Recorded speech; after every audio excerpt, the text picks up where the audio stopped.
Hello, hello, hello. Here I am. Apologize for that. I was just turning on my studio lights right now. I was like, okay, everything is ready.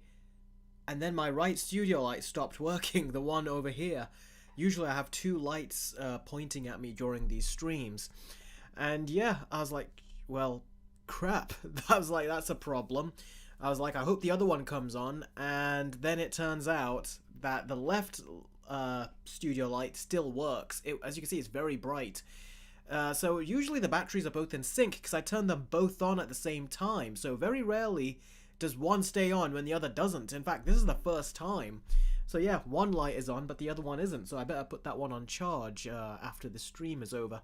Meanwhile, this one is on, so I just centered it a bit more so the light is more distributed on my face. So yeah, there's a little lighting problem, but I got it fixed. If I did not move it, one side of my face would have been darker, this side, but thankfully I think it's all well lit.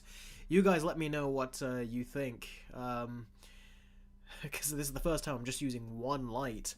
One of the live streams, I think it was one of the first few live streams I did, the studio light ran out of battery, so what I did was use my phone's light to light me up the whole stream, which was bit painful in my eyes. It wasn't the greatest thing, but it got the job done. But anyway, at least we got one studio light on, which is kind of blinding me as it is right now. And that's not even its highest setting.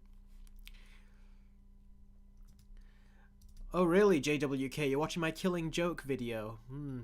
That was a long time ago. There's one thing which I disagree with in that review. I wish I could have described it better. But we could probably talk about that later on. So, with that said, how have you all been? Jess says it's Craven time.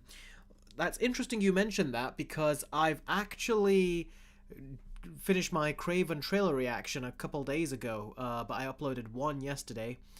So I'm going to upload the other one today. Well, I was going to do it today. I could probably still do it today. My Craven trailer reaction is coming up on my Patreon and YouTube memberships, basically, so you get to do that very soon. Joshman says, can you turn up your volume a little bit? Let me see. I turned it up last stream. I think it's as loud as it should be, honestly. Let's see here. Okay, let's turn it to 7 decibels. There you go. How's that sound?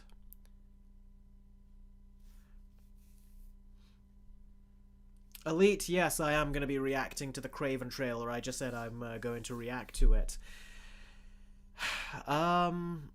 So yeah, I will be reacting to the Craven trailer. In fact, at one point in the trailer reaction, I'll let you guys know this, at one point, I forgot to talk about Rhino. And I was like, damn, the trailer reaction is over and I've not talked about him. So I had to record that again, that little bit of talking about Rhino and fit it into the trailer reaction. And I talked about it there, so don't worry if it might seem like I'm not going to talk about him. I will. I remembered and I put it in. King of the Monster says, I mean, it was good already. Yeah, Big Bash says it was good. Yeah, it's... King of the Monster says, but I think this is better. So maybe increasing it by 1 decibel was actually a good thing. Oh, we got Kevin here, who says... Who's started the stream off with a $2... super chat. Thank you very much for the super chat, buddy. He says, versus video on Watchmen, live action and animated. That's actually not a bad idea. It actually isn't a bad idea, but I'll have to think about that one, but that's actually a pretty good idea. But right now I'm busy with the versus video that I'm working on, and another versus video I'm working on as well, so... Jacinda says, wait, Rhino isn't Craven. Yep, in that second trailer they show Rhino. Khan says, Captain Eric, I still can't believe you pinned my comment in that Oppenheimer stream. Which comment of yours did I pin? Is it the time codes you've done? Because anytime you do that, I really appreciate it, Khan, and I always will pin those comments. I've pinned many of your comments. So anyone watching these streams, you can bet that Khan is the one who's going to put time codes in there. And on all of my live stream videos, whenever he's done that, I've pinned his comments in every single one. So, I mean, Khan, if you want to work your way back, that is going to be a big job. But if you want to work your way back on the streams, and put the time codes in there, it is quite possible anytime I upload a live stream, anytime anyone watches any of my live streams, your comments will always be the ones pinned on each and every single one. I don't think anyone can say that out there. So but you've got more pinned comments than I've done for anyone else on YouTube, on my channel. Now let's see, is G Gamer here? Hello, let's see. Yeah, there you are, the G Gamer. Now, and by the way, thanks Kevin again for that super chat. I really appreciate it. You guys all know how much I appreciate the super chats. Now I'm going to make a mention of the G Gamer here, but let me just quickly check my Streamlabs, see if anyone's done any donations here, just in case. No, we're all good. All right. So, Jake, hang on. Jake says, by the way, did you hear about Illumination making an animated Barbie movie? Possibly. He goes, possibly. Margot Robbie and Greta aren't happy, apparently.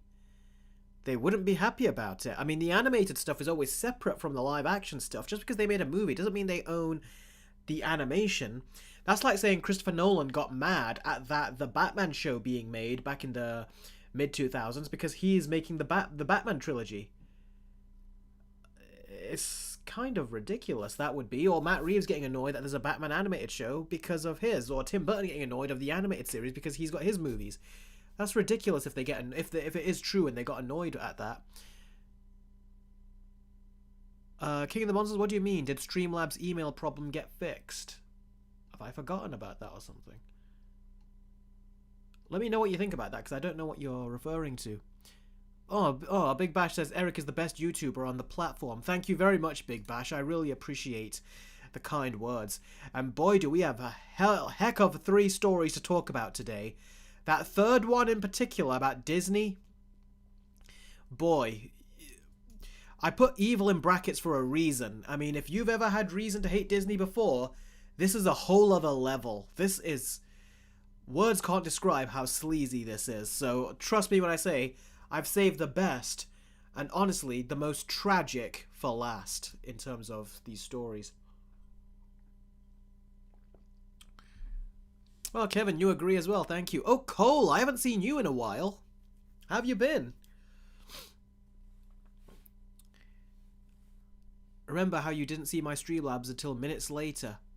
Oh, you mean when I got notified? Yeah, that was weird. The thing is, I've switched phones, and my previous phone, just recently I got myself a new phone about a month and a half ago or something. And my previous phone was much better at, like, notifying me instantly. It was this phone, my Google Pixel 3 XL. That used to notify me instantly. But the newer one is a bit slower to do so. So that's what I'm just trying to catch up on and, like, get the hang of. So I've got my phone here, so hopefully if I get any notifications, I'll receive it this time, buddy. Hopefully. Oh, Batman's Gamer, you're spoiling the surprise right there, aren't you? But yeah, don't worry. We will be talking about this in great detail. Yes, Tris, I got a new phone. I've had my previous phone, my Google Pixel 3 XL. You can look up the release date for the Google Pixel 3 XL. I've had it for like 6.5 years. So, yeah, I don't swap out phones every year like other people do. So the same with this one. I'm going to be keeping it for the next 6-7 years before I upgrade to the next phone. And this phone that I've got, my new phone, I actually use it to record my game show on YouTube. Sorry, for Patreon and for my YouTube join for YouTube memberships. So if you watch my game show on there, like when I did the mystery unboxing, which was my episode 1 of my game show, you will see it will be recorded with my new phone. So yeah, I've been doing editing and stuff with that. So yeah, be sure to check that out. Anyway, I wanted to quickly mention to all you guys, before we move on to the stories, the G Gamer. Excuse me, I'm getting a dry throat today. Anywho, the G Gamer. The G Gamer has actually gone onto my Patreon and has paid $200 to commission a quick movie review. So right now, I'm working on Gregory Bronstein's Puss in Boots 1 vs. Puss in Boots 2 video. The G-Gamer's in the chat. You can all thank him for this if you've wanted this review. But yeah, so I'm working on the Puss in Boots 1 vs Puss in Boots 2 video, and then I'm going to be working on the G-Gamer's requested quick movie review, which is of... Let's see if I got the poster here. Ooh, looks like I don't. I'll, let me quickly get the poster for you guys.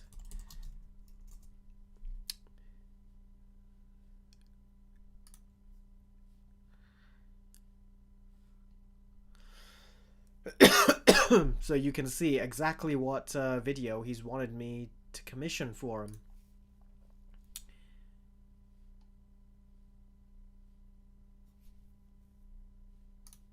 Here we go.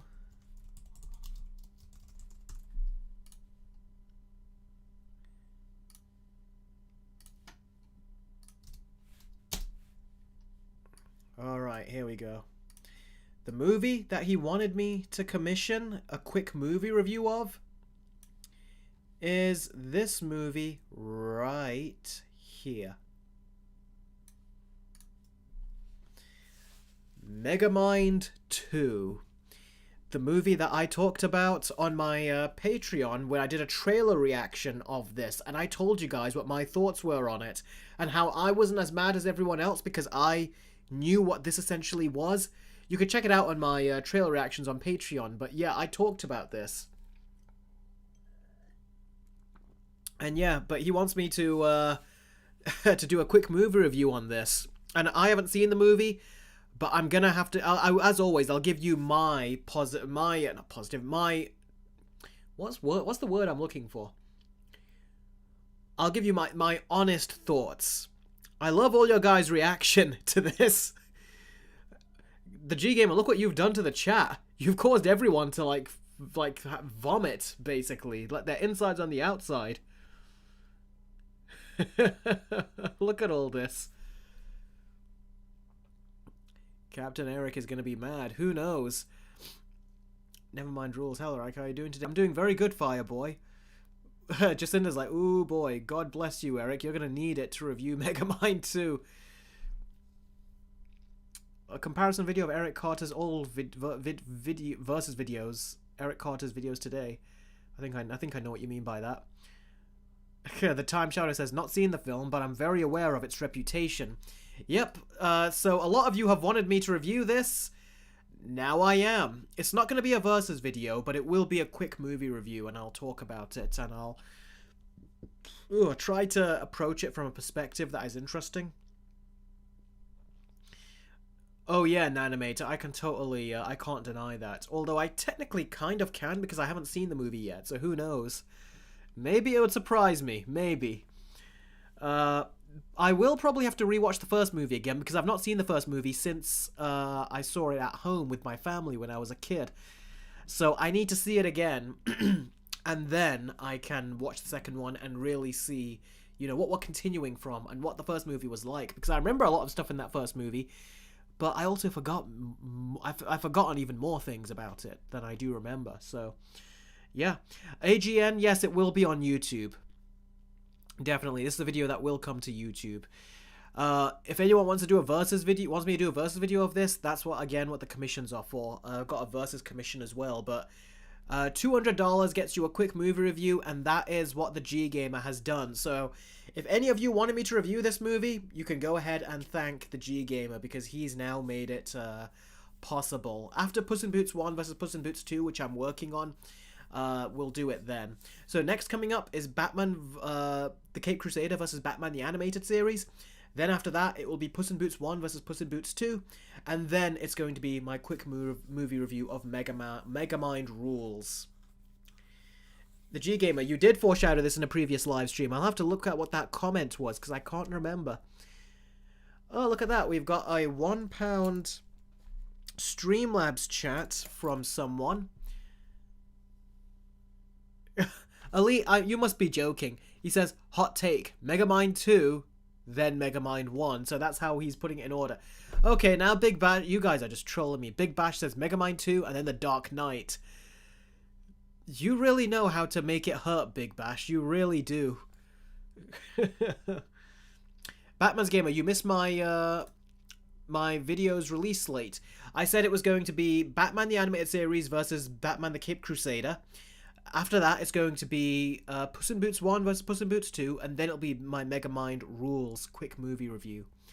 So that's what it's going to be. Now, let me take a look. Someone donated to me on Streamlabs, and they've most likely asked me a question there. The Master of Gaming has, thank you very much for your £1 super chat, or Streamlabs chat, and he says, thoughts on Kraven the Hunter being the first R-rated movie in Sony's Spider-Man universe, and I feel bad for Justin Baloney in that it ends with this drama with how no one on set wanted to talk to him. Yeah, we will talk about that. The thing is, we don't know truly what happened, but there are a lot of insinuations and pieces out there that form a story about this. In thoughts of my thoughts on Kraven the Hunter being the first R-rated movie, I talk about it in extreme detail in my trailer reaction, which is not up yet, but it will be coming up on both my Patreon and my YouTube memberships. So if you want to know my thoughts on that, you know, that's where you can basically do that. Where you can find out. You know, you can see the price plans right here on Patreon. If you want my trailer reactions, plus your name in the credits, just $1, and you'll be able to gain access to it. So yeah, basically, if you... How would I best describe? Because I talk about it, like I said, I do talk about it in detail in my trailer reaction. But the best way to describe my thoughts on the R rating with... the best way to describe the R rating is that if you take all the action scenes out, the R-rated action sequences, the movie looks like every other Sony anti-hero movie ever released from Sony. About Spider-Man, the spin-off of his villains, it looks like every other one. So I think that Sony are doing the R rating in the dumb way, which is just put blood in there and swear words and things. They might even have nudity in there. But the story is not rated R. That's my best way of describing it. You know, if you want to know more details, go into my trailer reaction. But if you want to know my thoughts, Master of Gaming, my thoughts are that. You know, like quick thoughts on the matter. And Kevin asks, ever seen Angry Video Game Nerd? If yes, then what's your favourite episode? Yes, I have. In fact, my 3-minute reviews show was kind of inspired by him. Because it made me think, wow, you can do a lot with basic editing tricks. So I did a lot of filmmaking techniques in my 3-minute reviews show, which unfortunately didn't take off, which is such a shame because I loved making that show. It was one episode every single week, and it felt like a proper production that I would do. So yeah, my I have seen them, and what I think my favorite episode is that he's done so many, but one of my favorite ones is the Ninja Gaiden review, because that was the first one I saw that really got me into his videos. So yeah, Batman's Gamer, who's done a $5 super chat. Thank you very much, Batman's Gamer, says, Speaking of Sony, Marvel Studios can't use Spider-Man villains or characters when Sony is working on them. Tom Holland is never getting the symbiote. I actually heard of that just today, but I didn't think of bringing it up in any stories because I didn't know if it was true. But if it came from, actually, if I posted that and if it came from Daniel RPK, then it is true because he is a very reliable scooper. But yeah, that is kind of a shame. So it's like, so why are Sony just throwing in Rhino and Kraven? It means that we have less chance of seeing them in a MCU movie. It does make me think though. Sony is behind these Spider-Man standalone movies. You know, that's their turn basically. The MCU get Tom Holland in Spider-Man, and they have a turn when he's in their Avengers films or something. So I'm looking at this thing that you're saying here, Batman's Gamer. And I really do think that if it was up to Sony, they could put Tom Holland in a movie with Venom. They just haven't done it. It's like they have no clue. And it's like they're afraid to do it because deep down they know that Tom Holland's Spider-Man is more successful than their crappy anti-hero movies. So I feel like that's why they've not done it, even though they've promised it so many times. And now we're going to get Venom 3, which looks like Tom Holland's not going to be in it. So yeah, those are my thoughts on that. Yeah. Now, Crazy Cat Lady has also done a $5 super chat. Thank you very much. She says, I don't very well, and Warner Brothers cancelled another Looney Tunes, bye-bye Bugs Bunny musical. It's such a shame that they're doing that. I mean, seriously, what is up with David Zaslav? Why doesn't he just sell that off to like Amazon Prime or some other places? But basically, those are the mascots of Warner Brothers. Just like how Disney has Mickey Mouse, Warner Brothers has Bugs Bunny. That is basically their mascot. So for them to just throw it away like that, like it's nothing, it's ridiculous on their part. At least sell it off or preserve it or something, but yeah, they're just bloody useless. If they did not make a piece of crap game like Suicide Squad Kill the Justice League, then maybe they could have recouped a lot of their money if they didn't make a shitty game like Suicide Squad Kill the Justice League, rather than losing $200 million on it that they did. Yeah, it's their own fault that they've lost all this money, and they're taking it out on projects that we all want to see. I'm still annoyed they cancelled that Wile E. Coyote movie. That sounded like fun. Anyway, let's see here. Okay, I think I am on top of everything here, in terms of all your super chats and Streamlabs chats. AGN says She-Hulk turns 2 today. Don't remind me. Okay. Right, so, who's ready for the stories? Let's get into our first story. Now, this is going to be a big story here, guys. Normally, I don't care about these romantic movies, but Blake Lively's movie, It Ends With Us, has actually got, like, a big storyline going on in terms of real life, of what was going on behind the scenes, that I don't think anyone could ignore. It's just too juicy a story, this is. Like, everyone's talking about it. And we don't know the full picture yet, but there's a lot to talk about as of right now, and more people, you know, are waiting to see what comes out next. So, let me get my glass of water ready, because like I said, this is going to be a big one. There's a lot going on here. Like, seriously, I don't think I've ever written as much notes for a segment on a live stream as I have with this. So, bear with me. This is a lot to keep track of. Batman's Gamer says, who's Blake Lively? That's a very good question. Blake Lively is Ryan Reynolds' wife. And she was in stuff that I never watched. She was in Gossip Girl, and there was one thing I remember they used to advertise when we used to watch, me and my brothers and sisters used to watch Cartoon Network when we were kids. It was a movie, which I only found out recently that she was in. It's called The Sisterhood of the Traveling Pants. If any of you are 2000s kids, you'll probably remember that being advertised on Cartoon Network and stuff when we used to watch TV as kids. So yeah, she was in that movie. And there was also, yes, Batman's Gamer, she did cameo in Deadpool 3. And the movie that probably she was in, that I didn't know she was in, was Green Lantern. She was the love interest in that, and if there was a Green Lantern sequel, she would have been the villain. Even though she's kind of the villain right now. Oof. And I think that's where her and Ryan Reynolds met, except Ryan Reynolds was married to Scarlett Johansson at the time, and she was with someone else. So, yeah, they became a couple later on after he got divorced from Scarlett Johansson.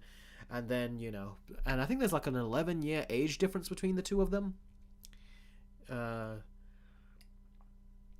Ryan Reynolds being the older one. So, yeah, that's basically what you need to know. Now, let's get into this behemoth of just a mess that they've gotten themselves tangled up in here. Now, let's see here. Now, Blake Lively had a film release recently called It Ends With Us, and this is the poster of the movie. And there seems to be some tension with the film's director.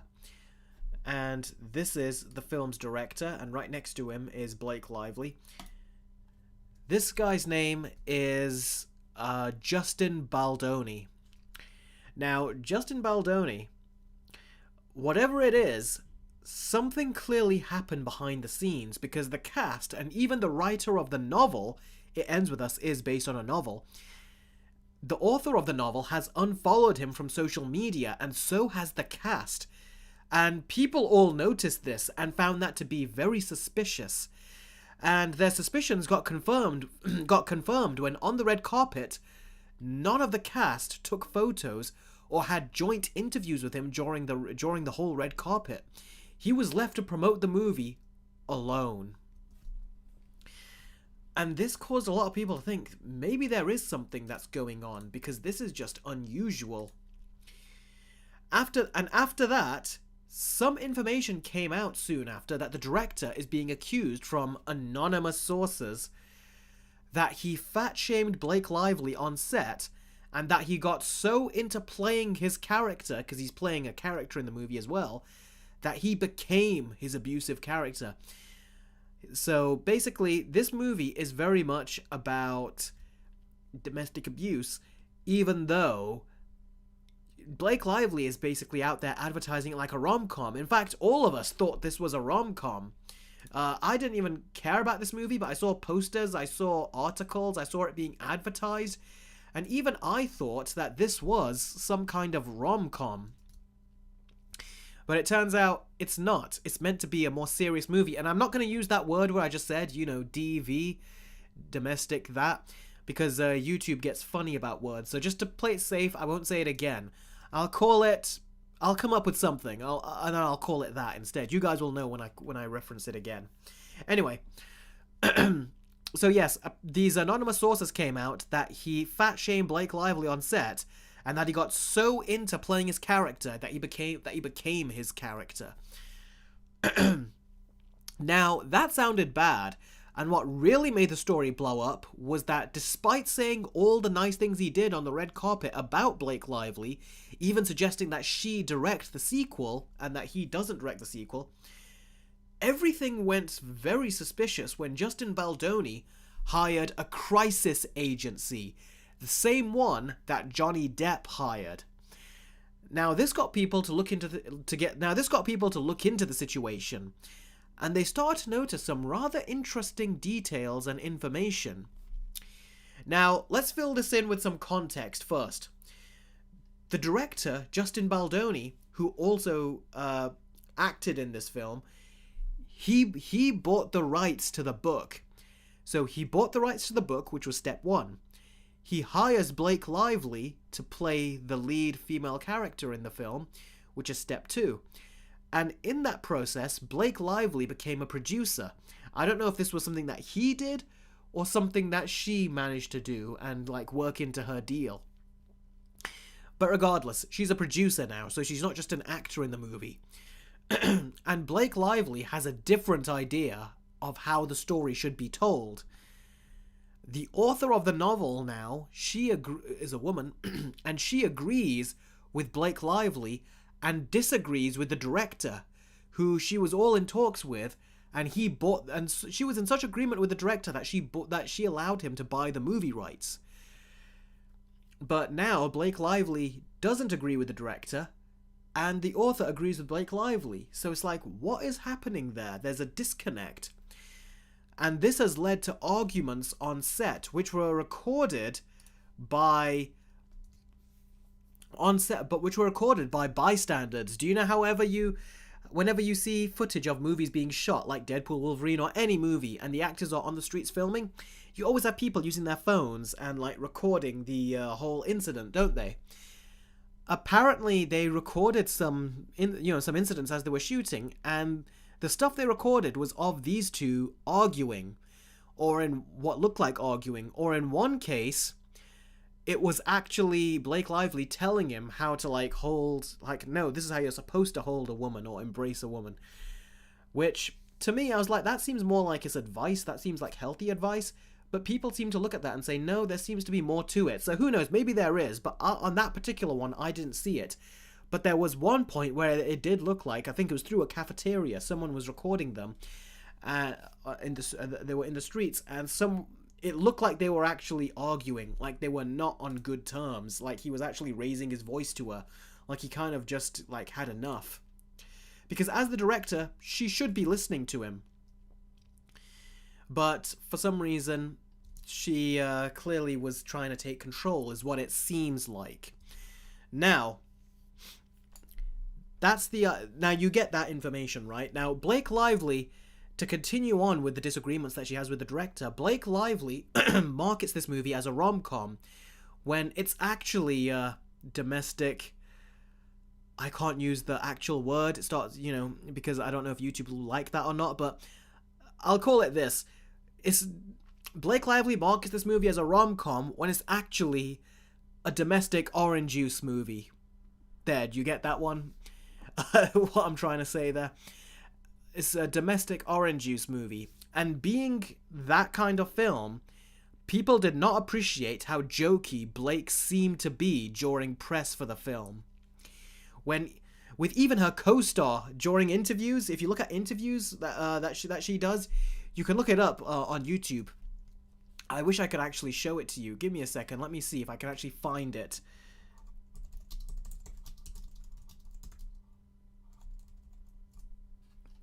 There's an image out there that's going around in an interview.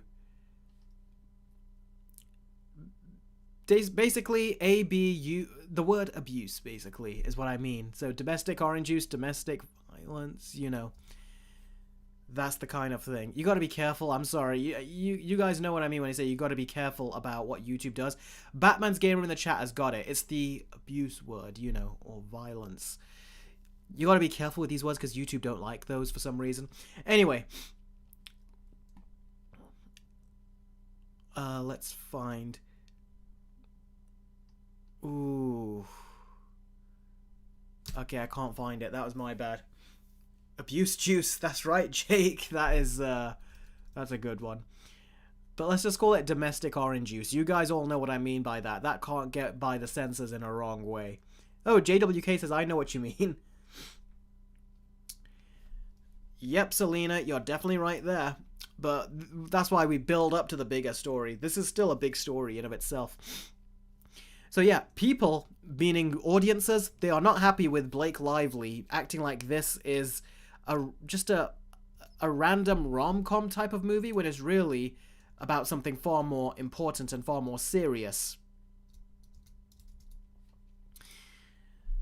And even her co-stars in interviews are showing disgust as well with her when she with the way that she does it. Like, you can actually see the look on one of her co-stars' face. He's got a mustache. He's quite big. I think he's the other love interest in the film. And you could tell that he was very unimpressed and even kind of disgusted and put off by her very jokey response on the matter. So her lack of sensitivity towards the subject really rubbed people the wrong way. Meanwhile, the director, on the other hand, is speaking very genuinely about the domestic orange juice and really seems to care about the subject matter and the victims that will watch this movie. And when comparing the way the two were handling press, people found him to be far more genuine. Let me get rid of this shot right here. See, people found him, Justin Baldoni, they found him to be a lot more respectable about the whole process and like he's actually speaking from the heart. Meanwhile, Blake Lively is advertising like a new hair product and some other business ventures that she's doing. And people, that's where people, like I mean, when I said people really did not like what she was doing. So, and then people were questioning her personality and putting Blake Lively's personality into question. Because they found her to be very fake. It's almost like a veil was being removed and a veil was actually being lifted, and they could start to notice that she's not quite as like the genuine person they thought she was going by interviews. And a lot of celebrities fool us. Celebrities and people who we found out what they're really like in real life, they always fool us with these interviews. And now people are looking at Blake Lively and thinking, is she one of those celebrities that, we thought was nice when really she's fake and she's not? And that's where people were starting to look into us and do all this research, and they found this stuff out, and this is where they were starting to react off of this. So when people were questioning her personality and were wondering, they were starting to wonder then from this, is it really his fault? Like, is it really the director's fault, or is there more going on here? So that's where Blake Lively was not being trusted as much. At the beginning she was. People were trusting her and thinking who would do all that. But when this information came out, people started saying, hang on, this doesn't sound as straightforward. In fact, who is this anonymous source that said that he fat-shamed Blake Lively? And right around that time, this whole time where people are questioning that she doesn't seem quite real and down to earth and seems more fake, right around this time, a journalist uploaded an interview she did with Blake Lively in 2016, and she never uploaded the interview on YouTube because she describes it as the interview that made her want to quit her job. The video, and this video has gone viral, and in it, Blake Lively takes offense to a comment. This is the interview. On the right is the interviewer, and on the left is Blake Lively, who apparently is, I think, 7 months pregnant at this point, is what she's supposed to be. And this interviewer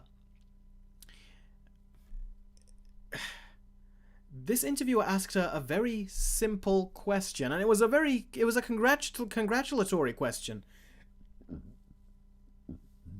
She said, the interviewer said to Blake Lively, she goes, hi to both, and Blake Lively was with a co-star of hers in this movie, called Parker Posey. I haven't got her in this image right here, but we'll talk about her later. This is all about Blake Lively right now. But yeah, this interviewer right here said to Blake Lively, she said to her, congratulations on your little bump, meaning that, you know, the baby, the little bump. Now, that's a very delicate way of saying congratulations on your pregnancy, congratulations on your baby. But Blake Lively took big offense to that, and she goes, congratulations on your bump. Which, when you say that to a pregnant woman, congratulations on your bump, they're talking about congratulations on the baby. But when you say it to a woman that is not pregnant, what does that sound like? It almost sounds like you're saying that that woman is fat. So, for some reason, she took it very defensively, Blake Lively did. And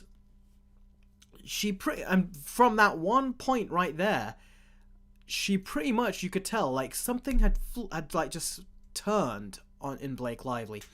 And then it got worse, because this interviewer right here, she asked Blake Lively, what was it like wearing the costumes that you were wearing, the clothes that you were wearing in the movie? And Blake Lively looks at her co-star and says, I wonder, do guys ever get this question? Like, she basically tries to act like Scarlett Johansson, when Scarlett Johansson was always asked about, you know, her clothing, you know, as a Black Widow. Blake Lively is trying to act like a Scarlett Johansson, like, yeah, I wonder, would you ever ask a guy what about his clothing? She says to her co-star.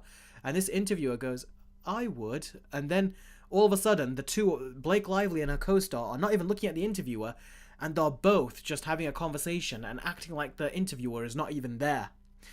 They're not even paying attention to her. They're acting like she's not even there, and this is all on the interviewer's time. Not only is it rude, but these interviews, these press junket interviews, they only get like 4 minutes, 5 minutes, tops. And yeah, they're just completely ignoring her, and you actually see the footage cut back to her, and she's looking awkward, like the two are just like deliberately ignoring her, like almost like how school bullies do. This is like a total Mean Girls situation. And this was so disrespectful. A lot of people noticed it, and they did not like it. And like I said, she pretty much doesn't even look at the interviewer and is having a conversation with Parker without even looking in the interviewer's direction. And her co-star, Parker Posey, I will tell you, this was straight up bitchy behavior when you actually watch the interview. And her co-star, Parker Posey, you would think that she would make the situation better, but she actually partakes in this bitchiness, and she doesn't look at the interviewer either, and just continues to have a back and forth conversation with Blake Lively, acting like the interviewer is not even there.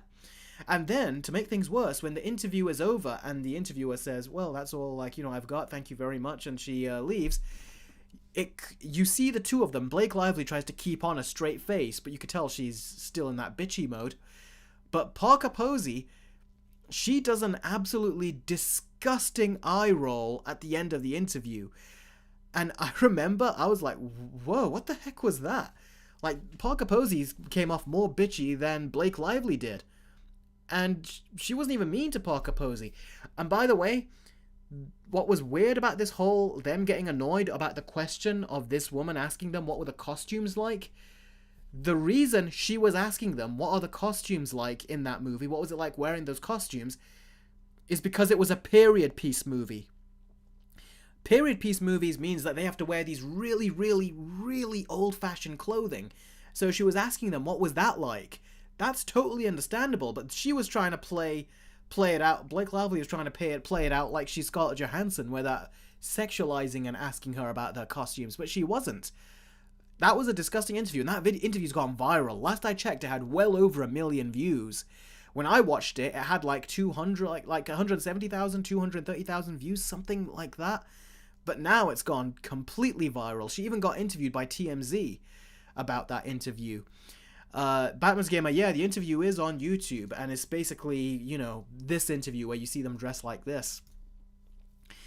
And yeah, people are saying if this is what, now this is what people are saying, if this is what Blake Lively is like on camera, then what is she like off camera? And that's what they're applying to this whole situation, and to Justin Baldoni. Is like, and this is what I was thinking, is like, if she found, you know, congratulations on your little bump, which was a perfectly fine thing to say, if she found that offensive, then if Justin Baldoni, if she got the impression that he was fat-shaming her, then maybe she interpreted it the wrong way and just got super defensive again. That's what I'm thinking, because literally she took that as, like, fat-shaming, and it really wasn't. She was just saying congratulations on your little bump. I don't know how she could take that and spin it in the bitchy way that she did. But that's what happened. Elite says she's probably very rude. She probably is. That's what people are starting to question her on, is that the veil has been removed. It's almost like they got a peek behind the curtain and saw what she's really like and what her true colors are really like. So that's basically the situation right now. That is what is going on. Yes, Charleston, this is the first story I'm talking about, and it is quite a juicy story. But yeah, so that's basically what's going on, and people are thinking, some people have even said the whole the interview, the interview from the article where it said an anonymous source says that Blake Lively was fat shamed, and the director was really acting like he was so into his character that he became abusive. Some people are speculating that could Blake Lively have leaked that information and leaked it as anonymous, because maybe she knew that she could potentially get in trouble, so she thought, let's make it seem more like he's the problem, which then would lead to him trying to get, like I said, the Johnny Depp PR team, the people that would basically, what was it called? What did he get? He got the Crisis Agency. The reason he got the Johnny Depp one is because he felt that he was being accused of something he didn't do. So there's a lot of these questions going on, especially because he seemed more genuine. Blake Lively seems like she's just promoting this movie based on as if it's a rom-com, and is then advertising her like a couple of her businesses as well. And she's not using this to like tackle any of the domestic orange juice cases and victims that are out there. Instead, she's just using it selfishly to benefit herself.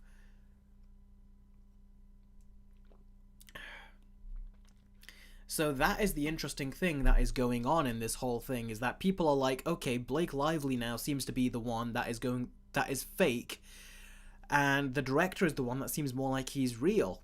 Especially because he says that, if anything, what he hopes with this movie is that if there is one female victim out there who has gone through, you know, domestic orange juice, that he's happy if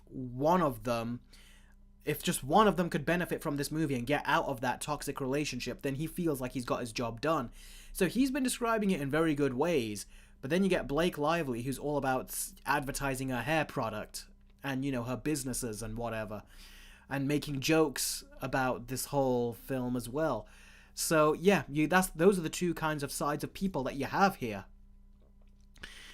So, yeah, Jake says, I used to love her, though. Like, yeah, that's what he says, with sigh, like, you know.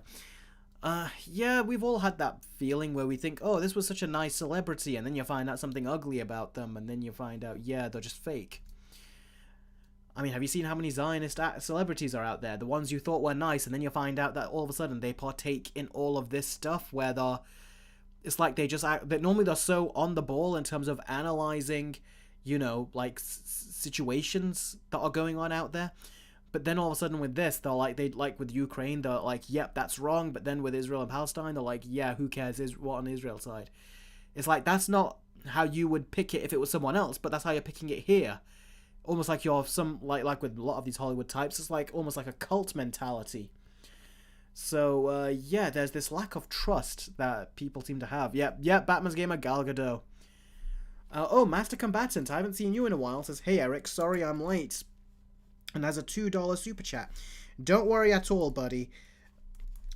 We've still got 2 stories to go through, and I'm still still answering questions here. Yeah, the Time Shadow, Noah Schnapp did, and he basically said Zionism is sexy, and was then said afterwards, gaslit everyone and said, my comments have been so far misconstrued. It's like, no, they haven't. You were saying it loud and clear, dummy. And then and he was also mocked, I think, the gay community as well in the video, where he was mocking Palestinians getting killed. So yeah, but that's a separate thing. I've talked about that in the past. I could talk about that again on some other story that's more related to it. But let's get back on topic here. Yeah, so that's what's going on between this whole situation right here, and it's really putting Blake Lively in a bad light. And more information is coming out. So this is not even over. We're going to be hearing more about this. I thought it was important that I talk about it now because A, it's very interesting that this is a movie I personally don't care about. It is a bit more interesting when you realize what it's tackling, but you would not know that going by the marketing. We all thought it was just a generic rom-com movie. Turns out there's more to it though. And there's an interesting thing is that apparently, Blake Lively ordered her own cut of the movie. She had her own cut of the movie edited, and it was edited by the Deadpool and Wolverine editor. And they basically edited the movie, and she had her own version. Apparently, she wanted, from what I've heard, if I'm remembering correctly, no problem, Jake. I hope you can watch the live stream later once it's archived. But thank you very much for showing up. We've got more interesting stories, so I hope you do come back and listen to those. They are really, also big, heavy stories. Okay, so where was I? Yeah, so she had her own cut of the movie that was done, and we don't know if the movie that is released in theaters is her cut or the director's cut. Either way, apparently she wanted the movie to be more about the rom-com, and I think he wanted it to be more about, the abuse situation. So, yeah. And here's the thing as well, is that Blake Lively actually potentially got Ryan Reynolds in trouble. Let me bring this in. Here you go. Here's a picture of the two of them. Now, Blake Lively, in her interviews, has actually potentially gotten Ryan Reynolds in some big trouble as well. Now, keep in mind, Ryan Reynolds is coming off of a huge win with Deadpool and Wolverine, a movie he wanted to make for such a long time, and now he finally got to make it. It's done so well at the box office. This is his time to celebrate. But now, because his wife has been blagging, essentially, she's kind of gotten him into some trouble. Basically, when the writer's strike happens, you're not allowed to write anything during the strike. But Ryan Reynolds, apparently, she said, now the script for this movie was locked, and they were filming it during the writer's strike. But they couldn't write anything for it at that point. So the script was locked before the strike, and they were shooting this during the strike. And Blake Lively said in interviews that there's a scene on a rooftop where two characters are talking, and she said that that scene was originally not in the movie, but she gave it to Ryan Reynolds, and he wrote that scene. And she says he wrote it as they were, filming it. But the thing is, like I said, they were filming this during the writer's strike. So that means Ryan Reynolds actually wrote that scene during the writer's strike when they're not supposed to be writing anything. So she let that slip, and that is a big, big no-no in the industry. When they're striking, for Ryan Reynolds to say, yeah, I don't care about the strike that's going on, what people are striking about, still gonna write this scene. And yeah, that was not a good look for him. I don't know what the ramifications of this could be, but to go on the high that he did with Deadpool Wolverine to then get this information, that's something that he's going to get a headache over, and she's caused that. This whole situation as well is also tied over to him, because Ryan Reynolds tends to team up with Blake Lively, whether he wants to or not. Those two are supposed to be the team, and people feel sorry for the director because he bought the rights for this whole movie. He is supposed to be the director, and apparently Blake Lively has Ryan Reynolds on her side, and versus the director, who compared to them is a nobody. So he has no proper control over this, even though he paid for the rights of this to adapt this, and he wanted to make it. This was his passion project that he bought to Blake Lively, because he says that you can be in it, and somehow she ended up being the producer. And all of a sudden, now she has Ryan Reynolds on her side. It feels like they both could pressure him to do what they want him to do, and not allow him to do what he wants to do. So there are problems in that, how it just feels like it's very unfair, and they were both like ganging up on him. We don't know if that's true, but it sounds like it could be. You know, with her having the Deadpool and Wolverine editor edit a cut of the movie for her, for Ryan Reynolds to write a scene that they end up shooting, for her to, you know, potentially, we don't know who got whose cut was in the film. If it was her cut or his cut or the director's cut that got released in the end, we don't know. But a lot more information, I'm assuming, is going to come out, and Blake Lively is not looking good in all of this. In fact, people are comparing her and to Jennifer Lopez and saying she's going through a J-Lo phase. That is not the kind of publicity you want, especially when this is supposed to be a very good time for the Reynolds family, following a 1-2 hit of movies. But yeah, it looks like she's causing issues here. And Ryan Reynolds was having such a good time. This is like his time to like really celebrate. But look what's happened. Look what's actually happening in actuality. It's not good. It really isn't. So what do you guys think of this whole situation? It is going to be growing and ever expanding, and we're going to find out more. But yeah, this is not good in terms of what's going on.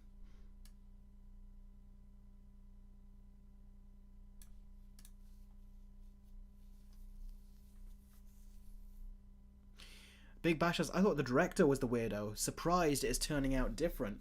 Yeah, I thought when I heard this news, I was like, oh, so it's just got to be a weirdo director. But when you hear more about it, I'll tell you, I still don't really care about the movie. This is not a movie that I would go see. But the drama surrounding it is fascinating, how interesting it is and how much of a train wreck it is. This movie did very well at the box office in its opening weekend as well, so this should be a movie that is celebrating right now. But it's like, it's not celebrating, it's actually getting them into trouble.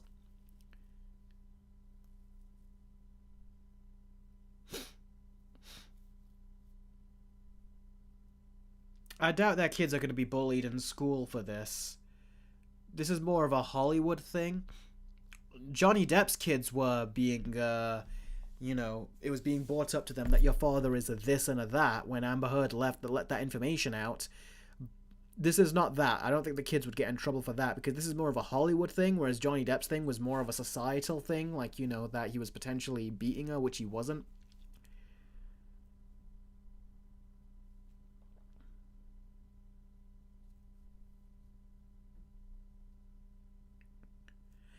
King of the Monsters says, I'm going to pay $200 to make you see this movie potentially. Oh, really? That means I would actually have to go see it in theaters if you actually paid me $200 to go see this movie, but I don't think that has ever happened with a quick movie review before.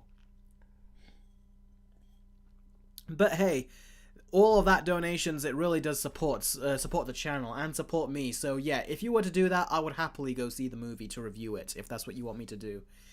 You know where to go. It's on Patreon. Go there and you can donate it, and I'll see the movie if you want me to, and I'll review it.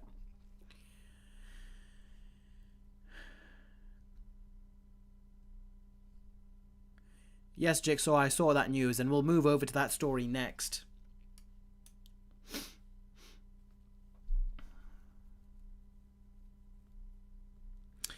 Salah Army and a couple others were asking me this too. Am I going to be watching the new Alien Romulus movie? Yes, I will be. I'm actually going to watch it tomorrow with my brother. We're both going to go watch it tomorrow. I'm actually looking forward to it as well. I'm very curious to see what happens in this movie. King of the Monsters, it will be a quick movie review, and I will, if you pay me basically now to do a quick movie review, I will go to the theaters to see it. I won't make you wait until digital. I'll actually go out to the theater and make you watch it and then write a review. The Time Shadow, actually, no, there isn't, and there's a very good reason. I was actually going to tell you this in the opening of the live stream, but I forgot to mention it. For this last week, whole week, me and my family have been prepping for a wedding in the family, and we had to like go help. We had to go to the location and everything. So for this last week, I've not been editing anything. If anything, that Snow White video, I was sitting on it for a few days. I wanted to release it sooner, the recent Snow White video I did, but it actually came out like several days later. So yeah, we were just so busy. My knees right now, from all the setting up we've been doing and stuff, when I bend down like on my knees, it still hurts. Like I still feel pain from it. So yeah, I'm still recovering, and yes, I did not get to do a bunch of editing the last week. The only video I managed to get out was the Snow White one, and I just today got to write the conclusion segment of the Batman the Animated Series versus the Cape Crusader video. So yeah, it's not my wedding. Big Bash saying congrats, Eric. It is someone in the family though, so I'll take your congrats, but it's not me. If it is me, you guys will get a proper announcement. I always like to involve you guys with things, and I don't involve people too much with the personal side of things, but But if I get married, I'll let you guys know, of course, for sure. But yeah, someone else got married, and it's already done now. It's done, but there is little bits of things we've got to do now that things have finished. But I think my part in it might be done, but I'm still available if they need help. I think they still will, to be honest. Master Combatant has done a $5 super chat. Thank you very much. Says, it's a shame when a celebrity has dirty laundry and is exposed and your opinion on them changes for the worst. It's not just celebrities, though. Yeah, that happens with a lot of people, but I do know what you're talking about. That feeling is always a sad one when that happens. For me, I was surprised at just how many Zionists there were in Hollywood. Like, you think that certain people in Hollywood are like the thinkers, the ones that don't just blindly follow, but then you find out, no, they're actually, these ones actually are not as, like, good thinkers as you think they are. They actually are just the dumb idiots that will just follow the trend or the crowd, even if it goes against everything else they've been preaching. So yeah, I've been getting that a lot lately when you've been finding out who's a Zio, but yeah.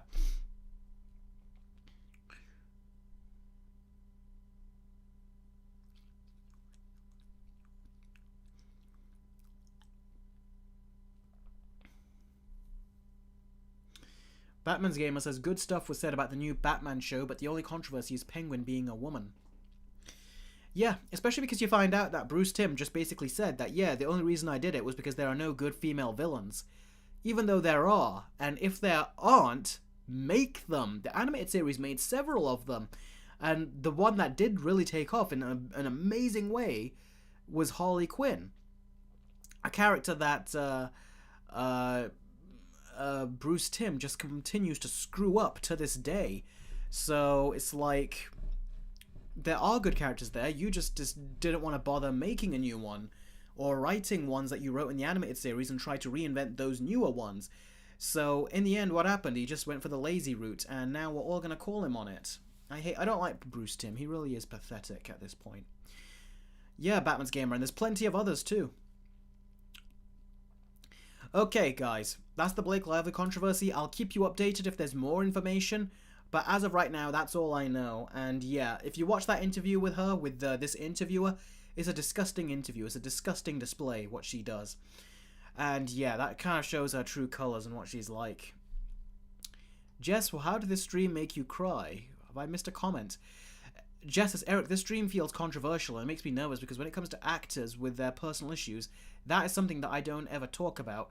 Well, talk about it, because it tells you that the world is not as comfortable as the forces at play want you to believe. The world is actually far more cruel than that, and if you don't acknowledge that, then quite frankly, it will eat you up. So you need to acknowledge it. You don't dwell on it to the point it makes you depressed, but you should at least talk about it a bit. So you should at least talk about it a bit, or at least go into it so you have an idea what the world is like. Yes, Sulla, I did see how that Harold and the Purple Crayon flopped. I did. That's I found it quite cruel how a kid asked Zachary Levi, I didn't watch Shazam 2, how was it? Or something. I thought that was cruel. That was very cruel. I actually felt sorry for him there. I was like, that's not a good thing to ask. Khan says, Captain Eric, a comment asked you on why you don't like Gal Gadot. Because she's a Zionist. Because she is what people call Miss Israel. She'll...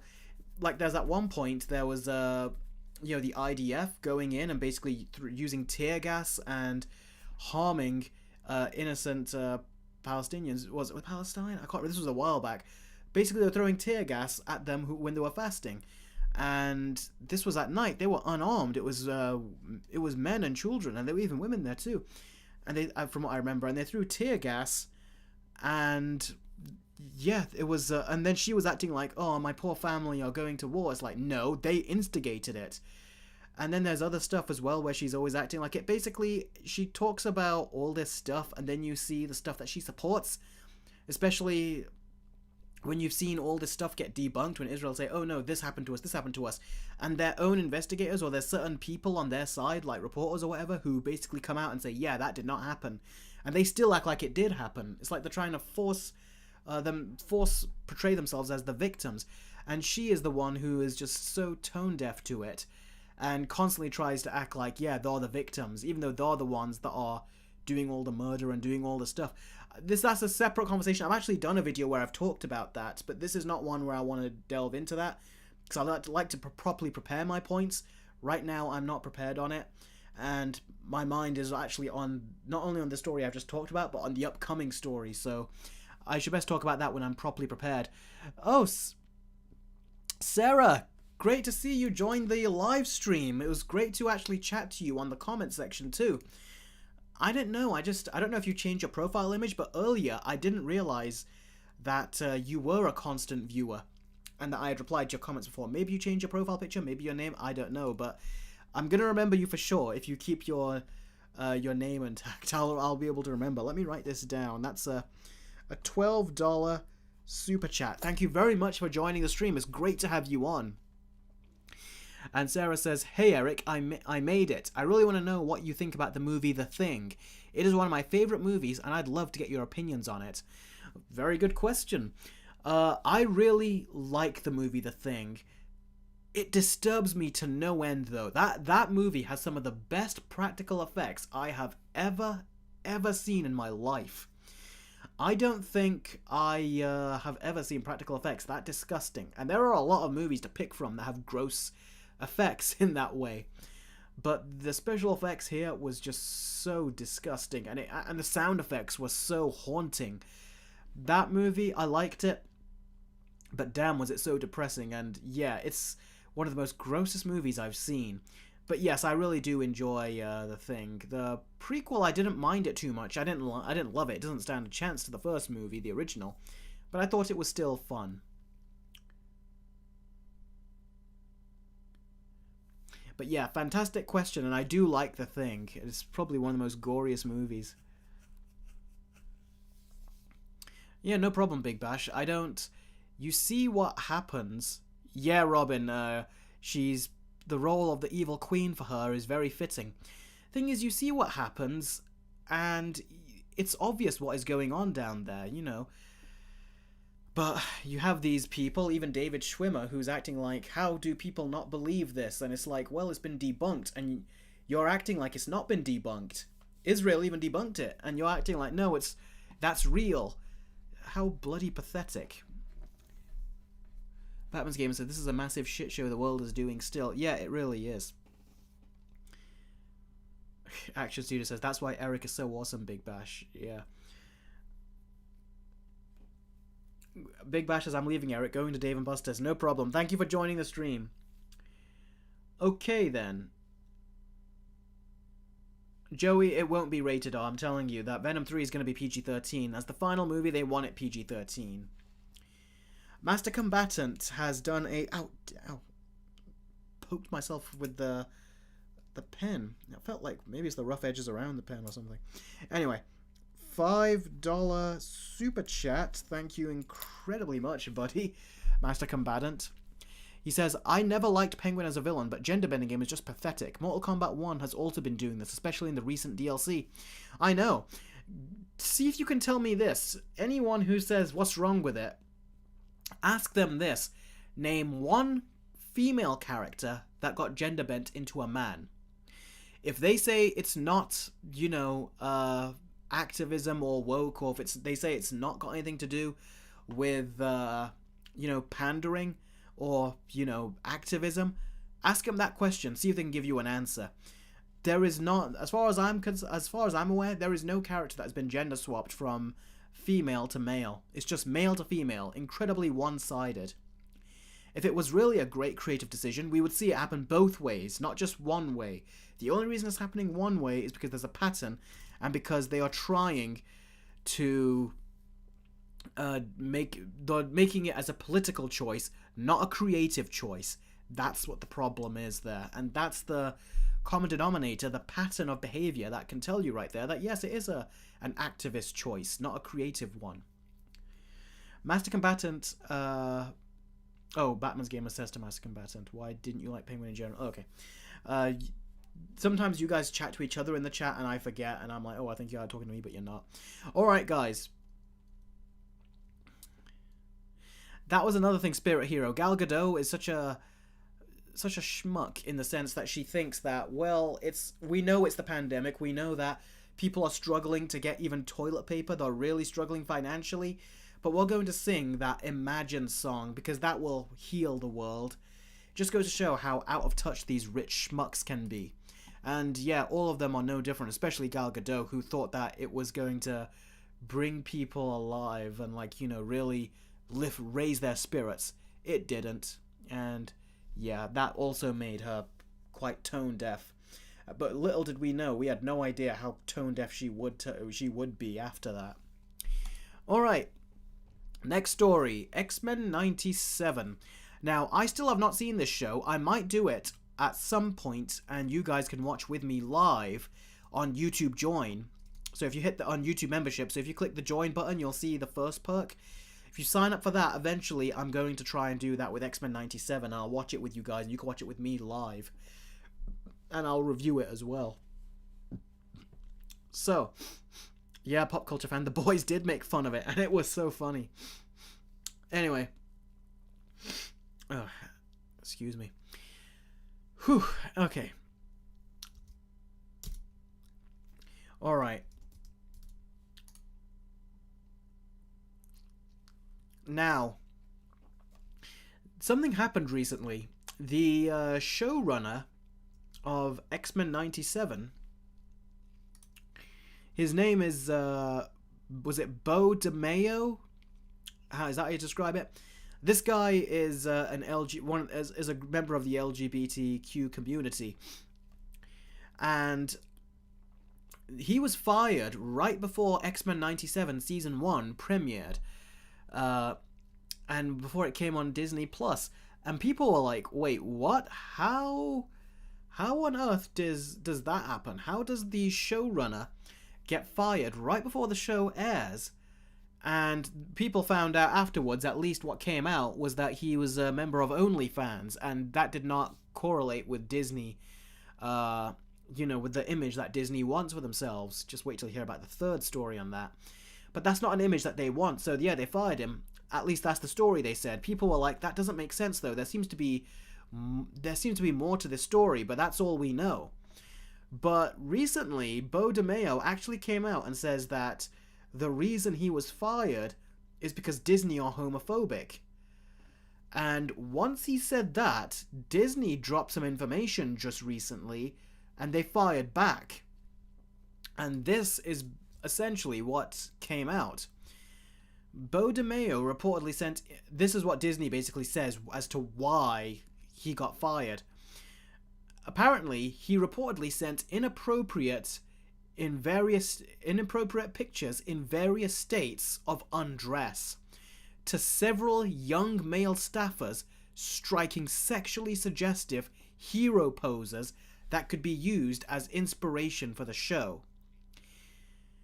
Now, DeMeo was asked to stop sending such photos, but continued to do so. Now, that is the bit of the information that has come out recently, and it makes me wonder, what else are we going to find out soon? Because I think once he called them homophobic, I think that's where Disney were like, okay, now we're going to take you out. Because this image is not something they want on themselves. Again, wait for the story 3 that we talk about. So yeah, now I've not seen X-Men 97, but a lot of people say that there is a lot of sexualization of the characters in there, including Magneto.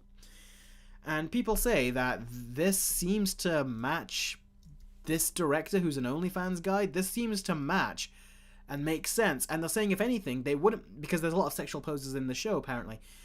And they, from what I've heard, they said that it wouldn't surprise them if those were all his contributions. And some of the other stories I've heard, bits of information, is that the writer's room had everything to do with the quality writing of the show, and he didn't. If anything, he had a lot of fanfic stuff in there, or he had a lot of sexualized stuff, which he ended up putting in the show. So any of the sexualized stuff that you see in there, which a lot of people had a problem with this show, I mean, I don't watch the show, and even I heard people's disdain for it. Apparently, yeah, he was the one behind all of that. Now, multiple sources are trying to get inside info from their sources, so more information will come out. But one of the bits of information that came out as well that had next to nothing to do with the writing of the show is that, like I said, the people that contributed to making it successful were the rest of the writers in the writing room. So he had next to nothing to contribute, apparently, except people are speculating, like I said, given his OnlyFans and creepy sexual behavior, that the weird sexual stuff in the show was all forced in by him. Now, my question on this is, why did Disney keep this quiet? They don't usually protect people over these kinds of inappropriate behaviors. Usually we always hear about it, why they fired the person. But here they kept it quiet. Is it because he's part of the LGBTQ community, so if he's a straight person, they would have instantly, told him off and put him out there for everyone to see? Like Johnny Depp, we all know they fired him instantly, but there are other actors that they don't fire instantly. So it's like, did he do the same thing? Is it the same thing here, where they just said, yeah, we're not going to make him look bad for that reason, but now they are because he's accused them of being homophobic? It's weird, but basically he's really screwing himself here, and he just seems like a really weird person, he does. Elite says, this is a controversy stream. Elite, you've not even seen me. I left one story out of this stream because it would have been 4 stories, and you know me, I always tend to do 3. But one story was that Joaquin Phoenix, 5 days before shooting was going to happen, left a movie and just quit it. And this movie was a movie that he basically tried to get off the ground, and he gave it to producers. I think it was a movie about a gay couple or something. And it was a movie that he wanted to tell the story of, he was really passionate about, and then he put it out there. And then the reasons that we're getting now, the reasoning that we're getting now, oh damn, where was I? I just had a brain fog there. What was I talking about? I don't know why I got this brain. Oh yeah, Joaquin Phoenix. Joaquin Phoenix basically says, according to himself, that the reason he quit the movie was because, this is a rumor, I don't know if he said this, but it's a rumor. Apparently he found the gay love scenes as very intense. But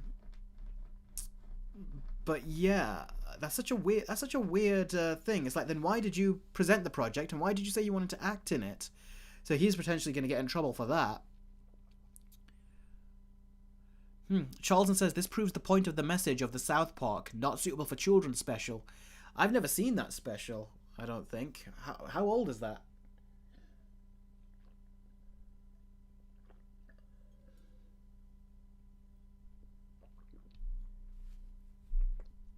Oh. So yeah, he's a creep, is what he is. Ugh. It really is freaky. How do Marvel let people like this? How do they hire people like this? But then again, they are all creeps in their own way, aren't they?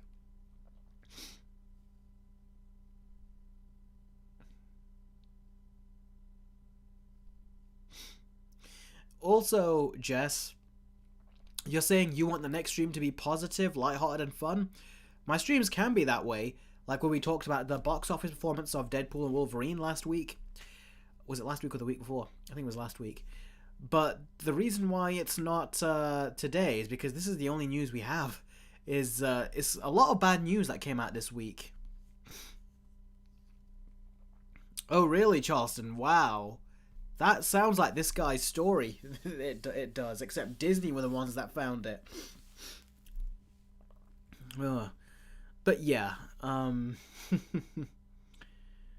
boy.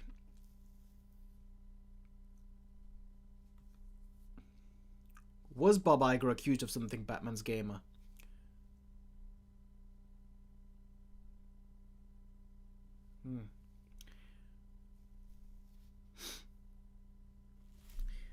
But anyway, yeah, that's that story. Now, this is the final story we're going to move on to, unless anyone has anything else to say about this, because I know a lot of you have seen X-Men 97, and you even said you wanted me to watch it.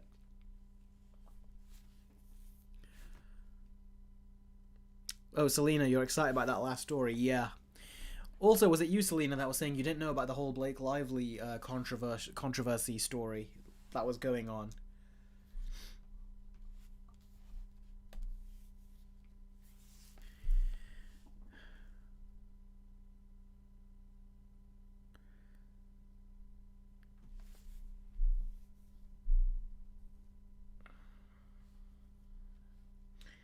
Okay, let me just do one more image.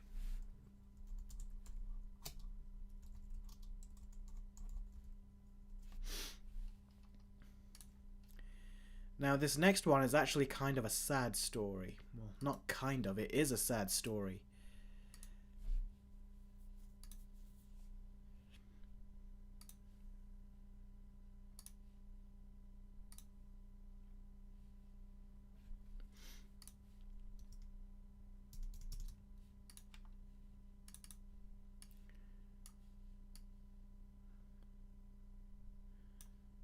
Okay.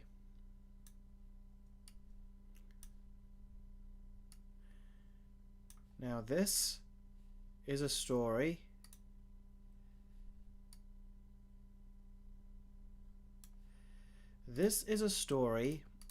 about a lovely couple and an evil mouse.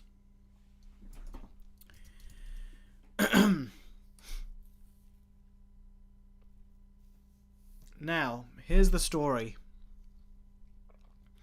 A man and his wife, the two you see in this photo, went to Disneyland. And the wife died there because she had an allergic reaction to nuts and dairy. And she was served that despite checking with the waiter first. The waiter said it didn't have nuts or dairy, and it turns out the waiter was wrong, and she died. Yep, Khan, a dirty rat. That would be a good way to describe it. Now, the husband is suing Disney for $50,000 for damages, which includes funeral arrangements, the grief that he has suffered, and the loss of his wife, and everything that comes with it, with losing a loved one. And Disney are saying, this is where things get really ugly, everyone. This is where Disney, I don't know what the hell happened, or what the hell they are thinking. But trust me when I say the story gets far, far worse. Disney are saying that this couple signed up with a Disney Plus 1 month free trial and bought a ticket through the Disney website. And apparently in the fine print, it says that you can't sue Disney. Yep, you heard that right. By agreeing to the terms of service for Disney Plus, that freaking stupid that streaming service that can't seem to hold on to subscriptions, that crappy streaming service, by agreeing to the terms of Disney Plus, you are signing over your right to sue Disney for anything.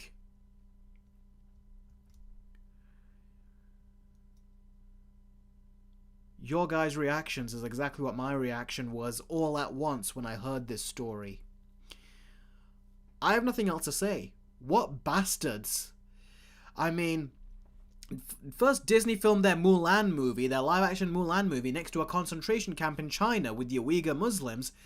They donate millions to Israel, and they donated as well. They were like getting, they were paying money, I think, so they can actually film in that location, near that concentration camp. They donate millions so they donate money basically to the people that run that concentration camp, and they said, here, check out our script, make sure you're happy with it. They filmed that so they filmed next to a concentration camp. They donate millions to Israel, who are also killing Muslims, and now they're saying that our food can kill someone, it can kill you or any member of your family, and you can't sue us for it.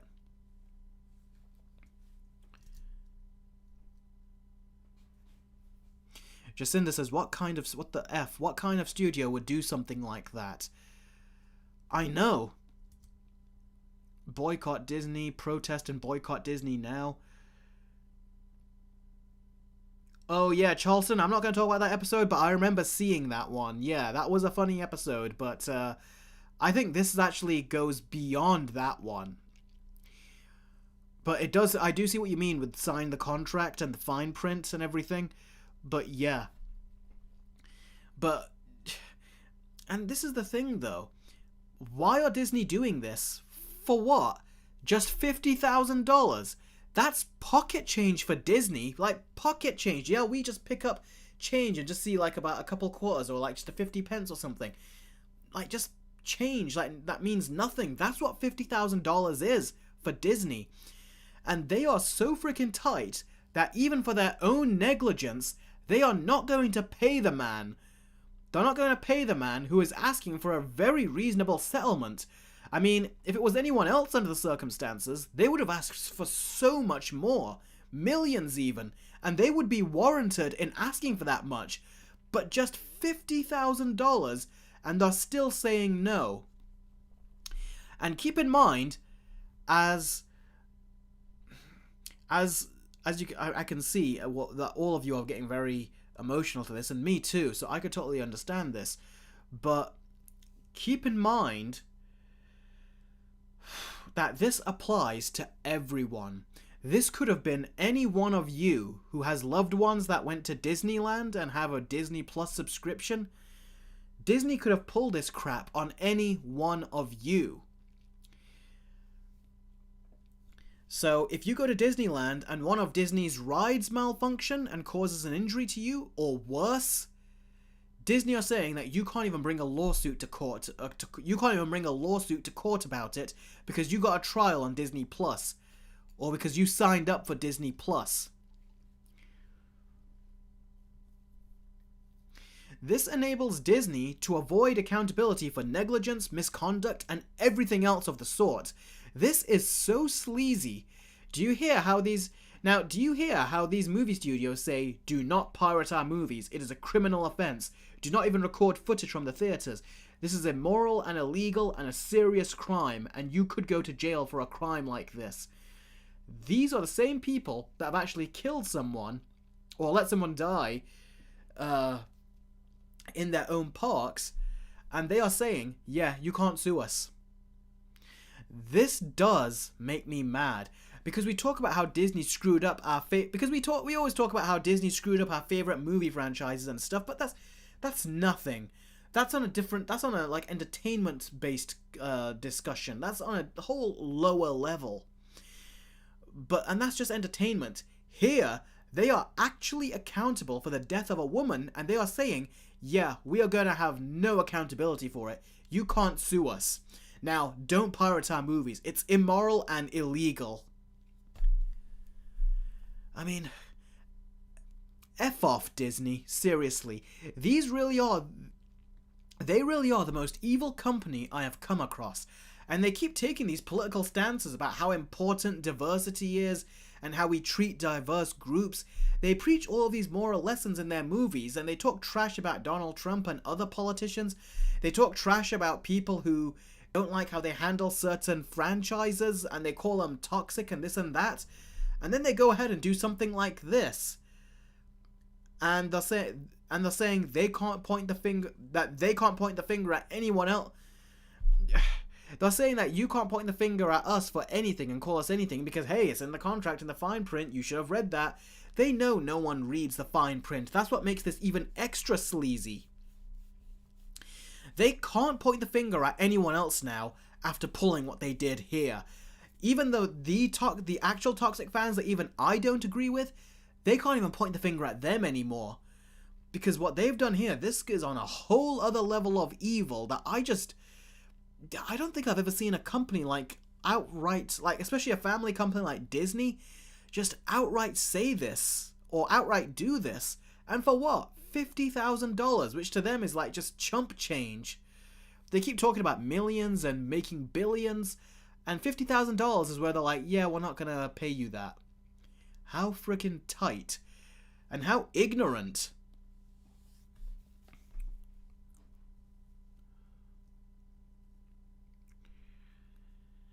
And do you remember what I said about Rachel Zegler in my last video? That she was most likely pitched the movie in a way that trashed the original animated film. Now, a lot of people in the comments were saying that they disagreed with me and saying that no, that was all on Rachel Zegler, that she came up with that herself. And Disney would not want to damage their image like that.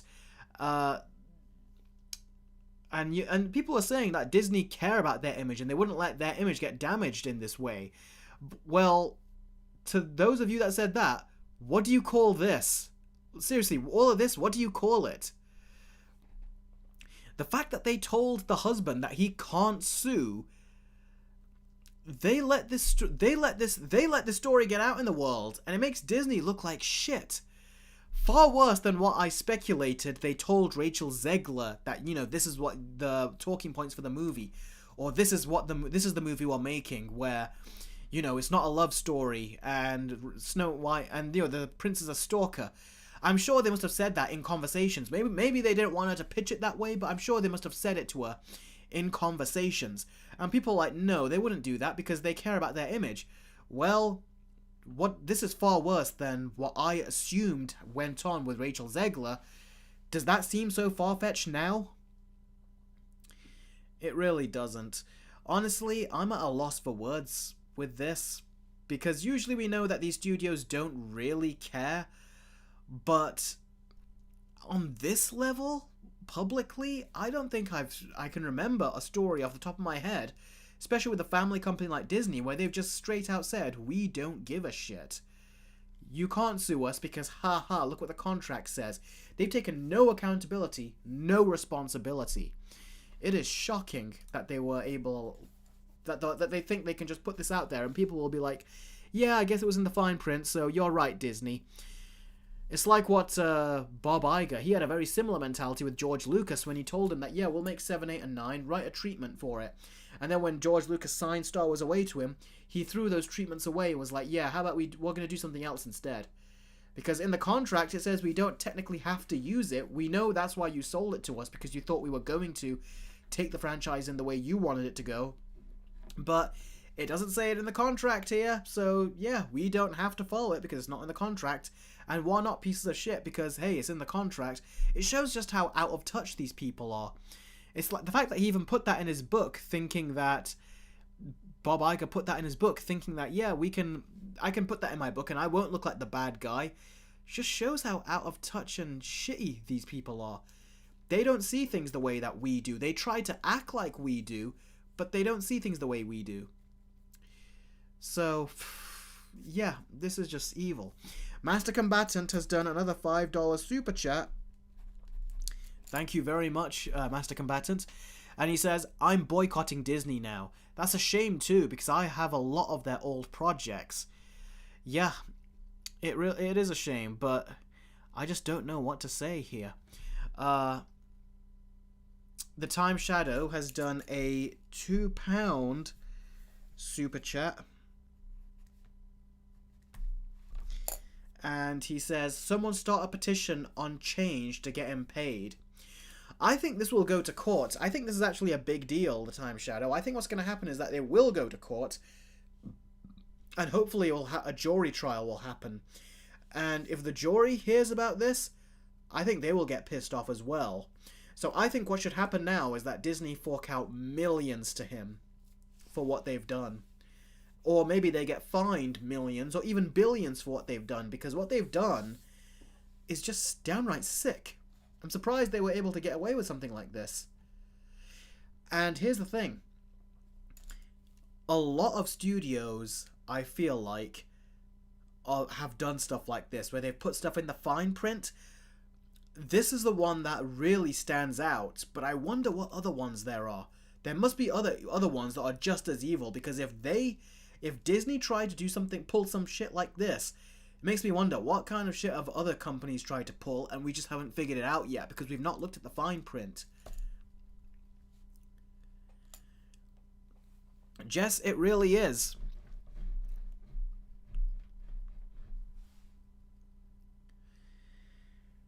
They try to act like they're so high and mighty, that they're trying to do what's right, and then look what they do here. Disgusting.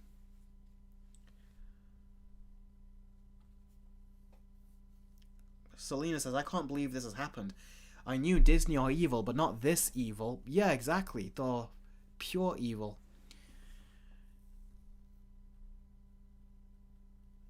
Spirit Hero says, here's hoping the husband wins. I hope so too. I hope Disney get punished for this. Like, you know, because I feel like they could easily award him $50,000, but I hope he doesn't settle, and I hope he actually does. Like, Disney, if they realize this is a huge backlash they're going to get now, they're going to want to probably try and settle. But I hope he actually does take him to court, and they get in big trouble for it.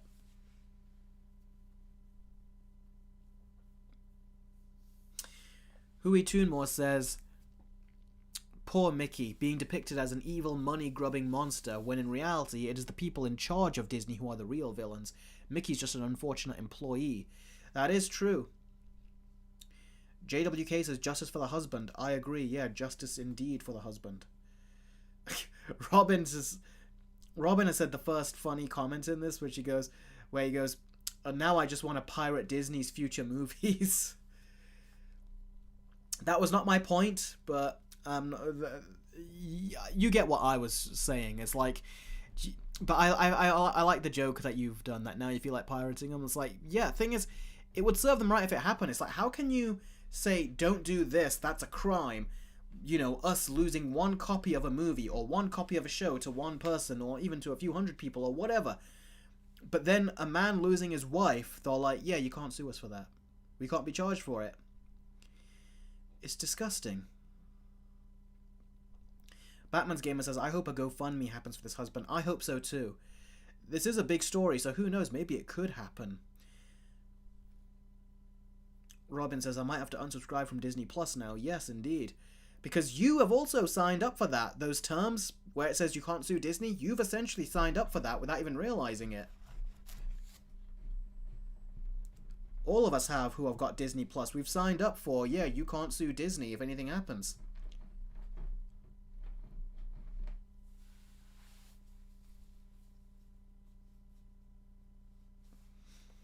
Even the Time Shadow is considering doing the same thing. Dead Wolf says, even I don't trust... Dead Wolf, that's actually a pretty cool name. Even I don't trust them with X-Men anymore. Yeah, I don't, unless they get, you know, Ryan Reynolds and Hugh Jackman or some proper filmmakers in there. If it's the MCU, it's not going to be good. But yeah, this is a sad story to end the stream on, but that's essentially what has gone down. And it's, yeah, it is very sad. It really, really is. Truly it is. Spirit Hero says, I'm so glad I never got Disney Plus. Yep. Fireboy says, I just want Disney to fall in 2025 to 2026 movies. Thing is, that's also the thing with these big businesses. I mean, if smaller businesses like we do, like say if we make investments and then it turns out it fails, our whole company could go down and we could just, you know, be bankrupt, have no money left. But look at how much money Disney have lost, in the hundreds of millions to even billions, and their company still gets to stay afloat. A lot of other companies out there still get to stay afloat. It's like, how does that even happen? It just goes to show how the world is unfair for regular people like us. And how it's just completely unfair. Master Combatant has done another $5. Thanks a lot, buddy. I really appreciate the live streams. Thank you. Master Combatant says, I really don't care if Disney tries rectify this in the future, because the very fact that they tried this just shows how cruel they are. Exactly. You know they're going to come out and say, yeah, we've come out with some bullshit PR and say that they apologize and all that, but really they'll just be sorry that they got caught. Because clearly they somehow think that they're not going to get caught on this. Like, you know, that they think they're fine and they're in the right just because, hey, it's in the contract. But they don't know for some reason. It's like it's not hit them that this is actually a very bad thing, and this is going to make people second guess whether they should even go to Disney Plus now, because if something happens, they can't sue Disney over it. Disney are saying that, yeah, we're taking no accountability. Like, what an insulting way, to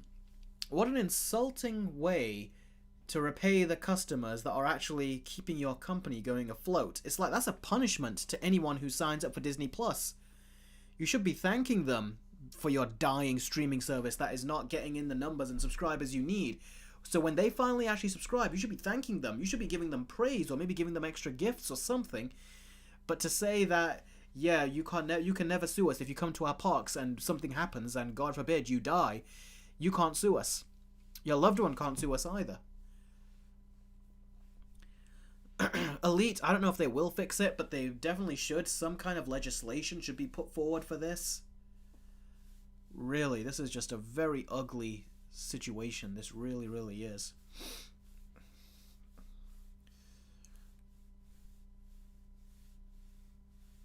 Fireboy says, let's go DreamWorks. I don't know. Who knows? What dirty laundry will we find out about them, I wonder. Yeah, Nathan, it was only a 1 month trial too.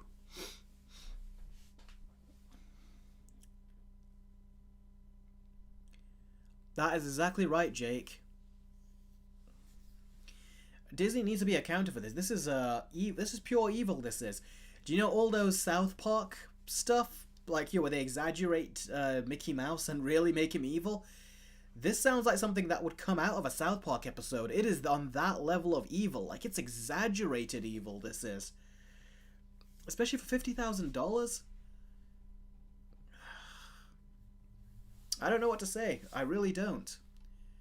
I'm still at a loss for words with this. Dead Wolf, I want to as well, like, give the husband support. It's really freaking ugly what they've done. Don't worry, Jake, if you've missed a bunch of stuff. These streams are always stored up and saved, so you can watch it again later. It's okay.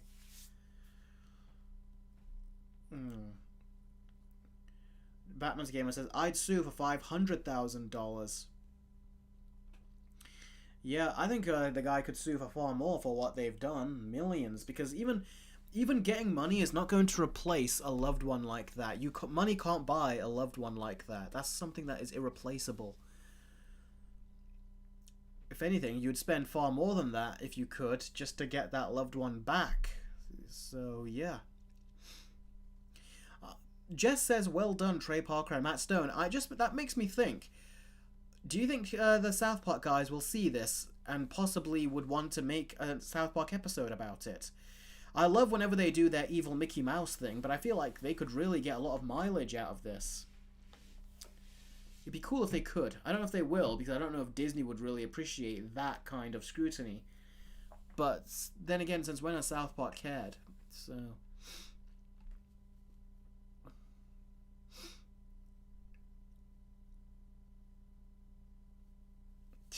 Robin says, I think if I sued them for only $50, they still wouldn't do it.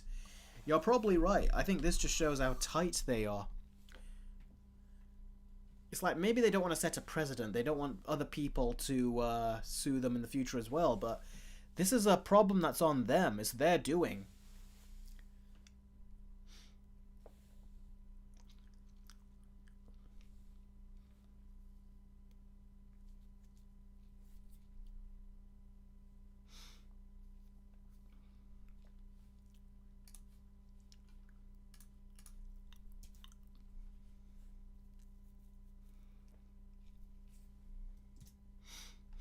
Master Combatant has given a $10 super chat. Master Combatant, you are so generous with the super chats today. I don't know what to say. Thank you.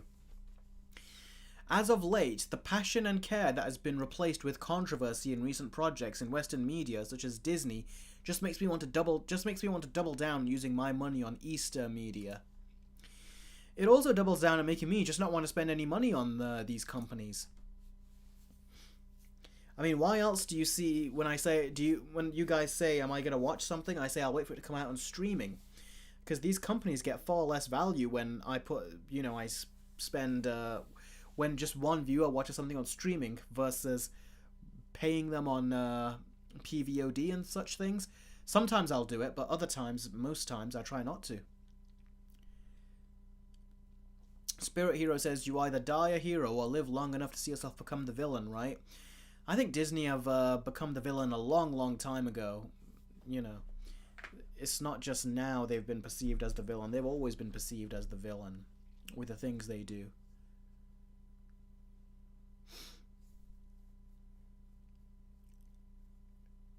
Jake says, yes, saying Family Guy is owned by Disney is something we thought we'd never say. Yep. Jake says, what if someone dies at Universal Studios? I don't know. They don't have a streaming service, but maybe there is some fine print they have buried somewhere. I don't know. Velka says, 50,000 is pretty much pennies to Disney, and yet they can't apologize and pay the man. I also feel bad for the founder of Disney who is rolling in his grave.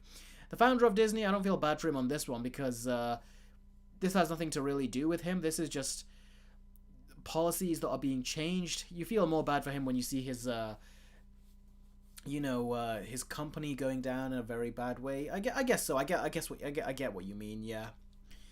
Pop Culture Fan says Disney is like Ursula. Jake says, well, they do have Peacock. No, Peacock is a Paramount studio. It's not. Peacock is not Universal. Actually, what am I talking about? Universal owns DreamWorks, don't they? So yeah, Peacock is technically theirs, isn't it? Hold on. Paramount. Universal owns DreamWorks and Paramount is a separate company. That's what it was, I think.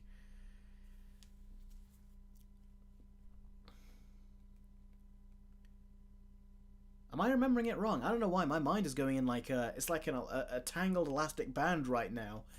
$5 from Master Combatant. Thank you very much, Master Combatant. Eastern media projects like Dragon Ball and Naruto have flaws too, but at least their intent is still pure. Yeah, of course, it is always pure from there. That's why, anime and things has been skyrocketing in terms of popularity compared to what it used to be. That was it. Thank you, G-Gamer. Paramount is Paramount Plus and Universal is Peacock. That was it. You're right.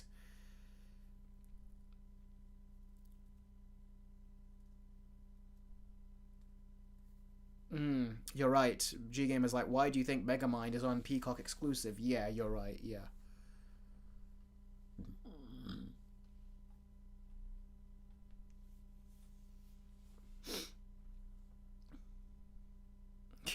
JWK says, this entire stream has just left me speechless. Yeah. I hope I communicated everything clearly to you guys.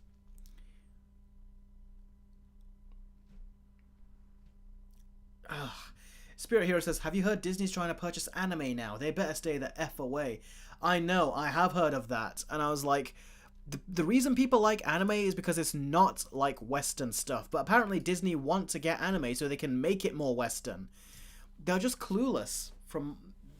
It's just, Their stupidity is like, who the hell is given, these positions up there to make these choices, and how the heck do they get millions of dollars just to make these stupid decisions? It's ridiculous.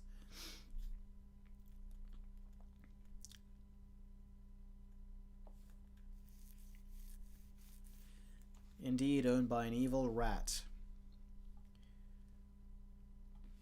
Joshman says, Eric, you do make a good point about Kraven the Hunter, and I do believe that the movie is going to suffer the exact same issues as the previous Sony movies. I agree too, because like I said, it looks like every other Sony anti-hero movie, but with blood in it. If you take those bloody scenes out, what are you left with?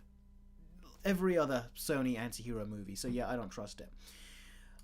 Oh, Sarah has given a $24 donation. Thank you very much for your generosity. This is your first live stream and you've already done 2 donations. Thank you very much.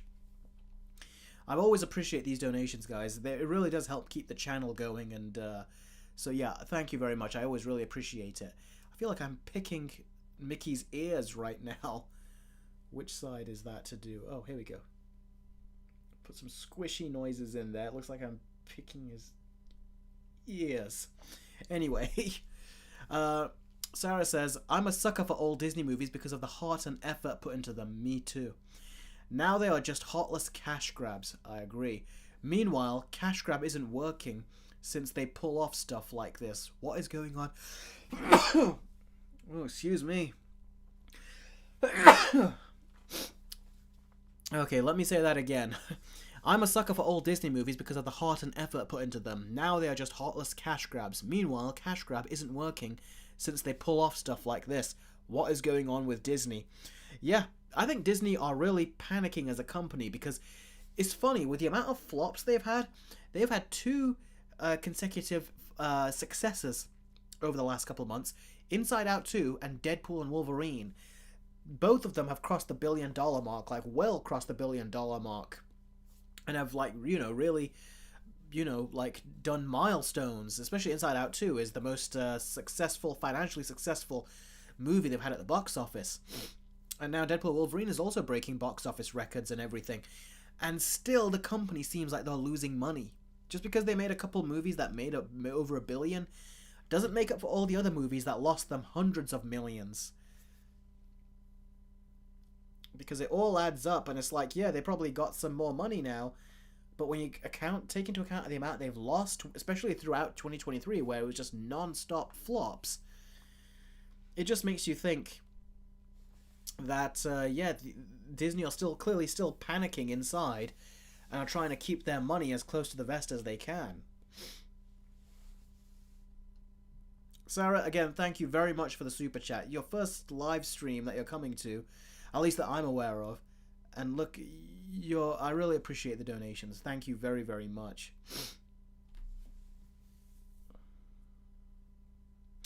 Spirit Hero says, for all the raging I've done, it's honestly sad that the first major animation studio has turned out like this. Yeah. And I'm surprised at how bad they're allowing their image to get tainted. This is all public. Everyone is seeing this. Like, everyone's seeing this. They're not hiding it or shrouding it or it's like, how can they let their image get tainted this much? Hopefully people don't forget this, but I think they are going to forget this, sadly.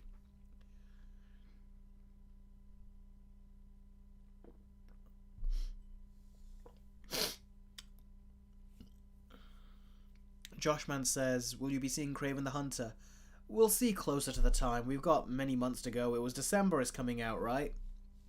So we've got a while to go. But we'll see. Because if Sonic is coming out that month, I would much rather go see that. I might see Kraven the Hunter do a quick movie review for you guys if there's enough requests for it. But we'll see what happens. Quite a few movies are coming out near that time.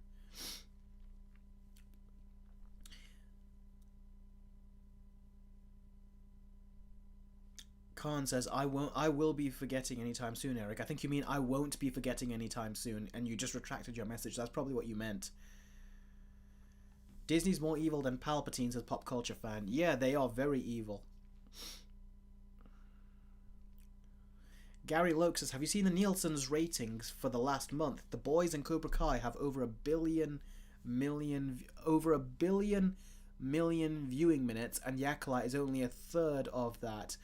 The Acolyte fell off the charts altogether. That's what happened with The Acolyte. It completely fell off the charts, which made everyone, including myself, laugh a great deal. It's the first Star Wars live action show to completely fall off the top 10. And not even the overall top 10, just the streaming or the original top 10. Sarah, again, with these super chats, you are being so incredibly generous with these. Thank you very much. I did not expect this. Genuinely, I didn't. And she has done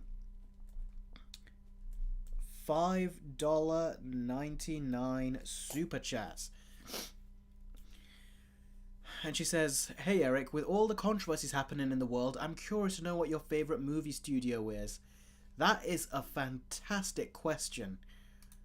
What is my favorite movie studio? It used to be Warner Brothers, because, you know, I love their animation, their DC animation growing up, especially when I was a kid. I loved watching the animated series of Batman, then Batman Beyond as I got older, and so on and so forth. If I had to choose, I would still say Warner Brothers, because they still have, even though David Zaslav has done tax write-offs with a bunch of stuff that I've wanted to see from them, like the Gumball movie, and of course the Coyote vs. Acme, there is still good stuff coming out of the studio. I'm really looking forward to the Penguin show. I love the first season of Peacemaker. I'm looking forward to Peacemaker season 2. I loved the first Joker. I want to see another Joker. So there's a lot of stuff coming out of Warner Brothers which I really like. So yeah, I would want to see more. And Sarah, again, thank you very much for your super chats. They are so incredibly helpful, and I really appreciate it. Do you guys know here at my time it's 11 past 12 at night?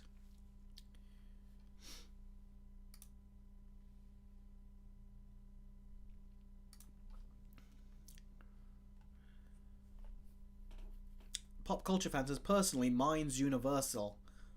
Huh, cool. What about everyone else? What's your favorite studio?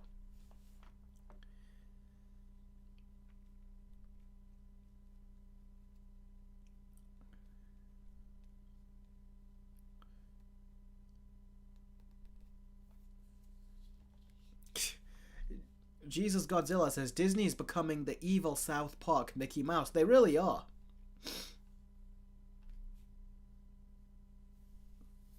The Penguin show will make Happy Feet look like Antarctica, says Jess.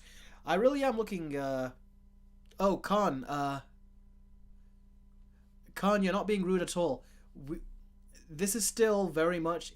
It's partly a Q&A, but it feels like we're still talking about the whole Disney thing. I guess we can switch over to the Q&A now. Yeah, thank you for reminding me. Sarah, it says, I had to donate 20 because my question wouldn't fit. What, is there a limit on how much you can type unless you donate more? I was not aware of that.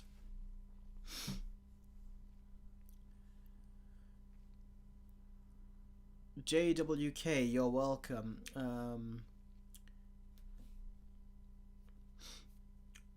Jess says Warner Brothers and Sony. Oh, cool. Disney killed it. 20th Century Fox. Oh yeah, Fox. Yeah, that used to be a great company, that did. Especially when they had the X-Men there. That was a fun one. So yeah, that probably would have been one of my favorite ones, I think, before Disney got hold of it. Elite says, stay away from Disney. Toxic company. A lot of these studios are toxic in their own way, to be brutally honest with you. Fireboy says, I'm going to go, Eric. Bye. Thank you, Fireboy, for staying on as long as you have. That's all, nearly 2 hours. Thank you for that. I appreciate it. Matthews Club says, hey, Eric, I just watched Alien Romulus. It sucked. Oh, really? I've heard some mixed reviews on it. A lot of people that like it, but there's some people that really don't. Aaron Williamson says, hey, Eric, have you heard of a YouTuber called Orson McConnell? Is it making his own public domain animated superhero universe? I was not aware of that.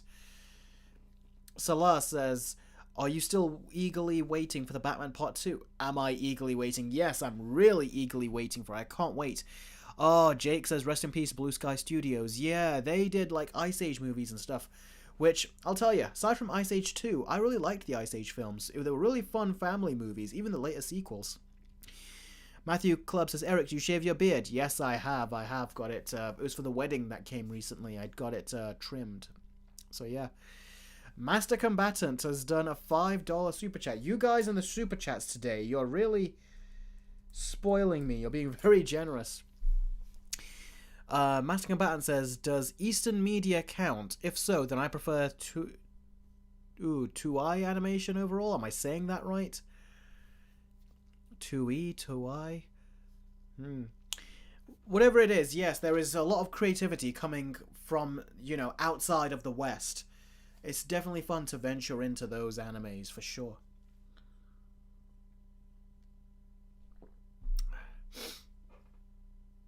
Nathan says, have you watched James Gunn's Suicide Squad? Yes, I have. Matthew Club says, it looks great, meaning my beard. All you need is a haircut. I've always liked bigger hair. My hair, trust me, I've had it way bigger than this. I think it's coming towards the end of the day. Like I said, it's way past midnight. So my hair, I think, is probably getting a bit out of style compared to what I did earlier. But no, I like this size. Trust me, this ain't big yet. Mighty Power says, what other movies like this do you think will hit 1 billion? Joker 2 has the potential to hit 1 billion. I don't know if it will, but that has a potential. I really don't know if anything will get 1 billion this year, The Time Shadow says, hey Eric, I know we still have until next year for this, but are you going to watch Stranger Things Series 5? I ask because I don't know whether you've given up on it. Oh, don't worry, Big Bash. No problem at all. I'm very, very glad that you sent me those. They looked really nice. I loved Cannonbolt. I thought that he looked really good when you sent me that art over. Oh, take care, JWK. Yeah, that's okay, Matthew Club. It's all personal preference. What was it? Solar says, oh yeah, Eric, about Batman, are you also excited for Season 2 of The Caped Crusader? Stay tuned for my Versus video, then you'll know if I'm looking forward to it or not. Okay, Time Shadow, let me answer your question about watching Stranger Things Season 5. Well, I kind of don't want to watch it, because I don't want to see Noah Schnapp's face after the pathetic stuff that he did. But let's see. Will I watch it? I might, but I will not be in any rush to see it. Honestly, I feel like it's taken such a long time, I can live without it, and Season 4 really did throw me off. I loved the first 3 seasons. I liked Season 1, I liked Season 2 a bit better, and Season 3 I liked even better. For me, they were just getting better and better and better, and then Season 4, it just free-falled all the way down. We'll see it closer to the time, but I really am kind of put off of it, to be perfectly honest with you. But we'll see what happens closer to the time. Maybe the hype will come in, but yeah. I'll probably, if I do watch it, I will not watch it on, I don't know. We'll see. We'll see what happens closer to the time. I don't want to support it, that's the thing. Master Combatant has done a $2 super chat. Thank you again very much. It's $2 super chat. He says, I always say Toei, that's how I pronounce it. Okay, Toei, that's how you do it.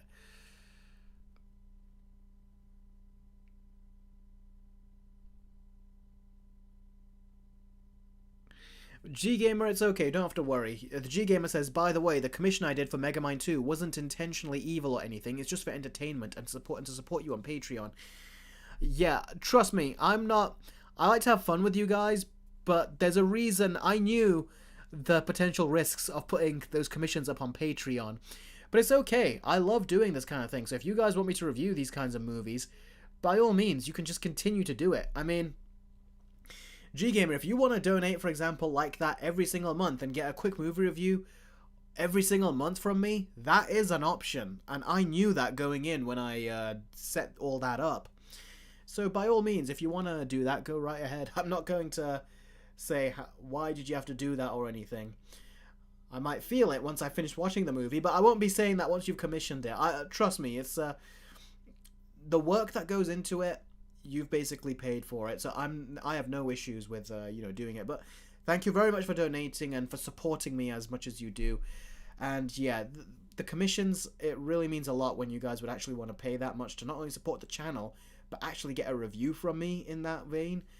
It really speaks volumes of how much, you actually want to see more content from me. So I really appreciate it. Thank you very much for that. From the bottom of my heart, I really appreciate it.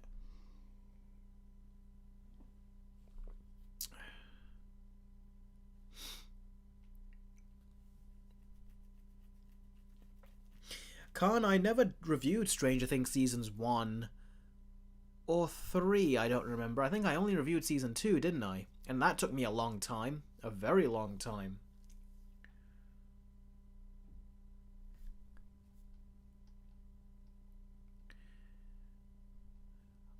Oh. I'm sorry, Sarah. I wasn't, I didn't scroll to the bottom of the chat there, so I didn't see. You've given, 2 additional super chats. Seriously, I'm looking at my notes here, like, as I'm writing these down. That's a lot of super chats. Thank you. She goes, have you watched Severance? I went crazy over it. I haven't, but I've heard about it. I'm considering watching it as well. She went crazy over it in a good way, and she gave another $2 super chat. I know you went crazy for it in a good way.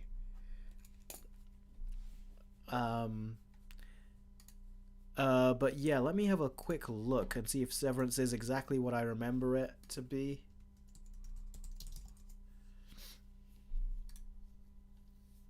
Oh, I was thinking of something else. I wasn't thinking of this. Let's see. Mark leads a team of office workers whose memories have been surgically divided between their work and personal lives. When a mysterious colleague appears outside of work, it begins a journey to discover the truth about their jobs. Does sound interesting. Adam Scott is a good talent.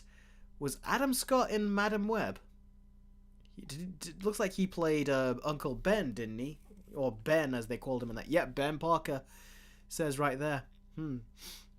Yeah, I've heard good things about Severance. I don't know how many seasons there are. Let's see. There's 19 episodes, it says, and yes, there's 2 seasons, it appears. It's got some high scores, especially in the final episode. Yeah, okay, I'll probably give that a watch at some point. I'm so busy. I still haven't seen The Boys season 4. And I still haven't seen the final episode as well of Invincible season 2. I still need to do that. So yeah. The Time Shadow thing is, I know you want to see more Stranger Things content, but you know that season 4 is going to be a video where I talk about how I did not like Stranger Things season 4, and you really did like it, if I remember correctly. So yeah. No problem, Sarah. I'm glad you're getting your questions answered. And thank you for the super chats. I really appreciate those. It's also made it easier for me to spot your questions, because there's just so much questions on here that it's hard for me to keep up and answer them all. The Time Shadow has asked if I've ever watched Doctor Who. I have watched Doctor Who.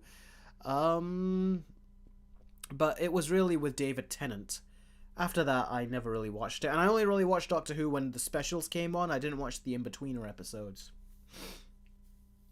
Big Bash says, Eric, I watched Invincible Season 1 and it was so good, wasn't it?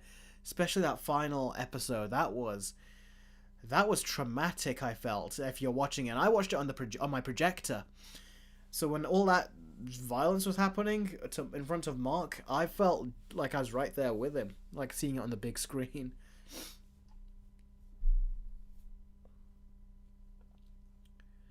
Spirit Hero says, I was considering watching Stranger Things, but after all the stupid things Noah Schnapp has been up to, I don't think I will. Yeah, it can put you off, can't it?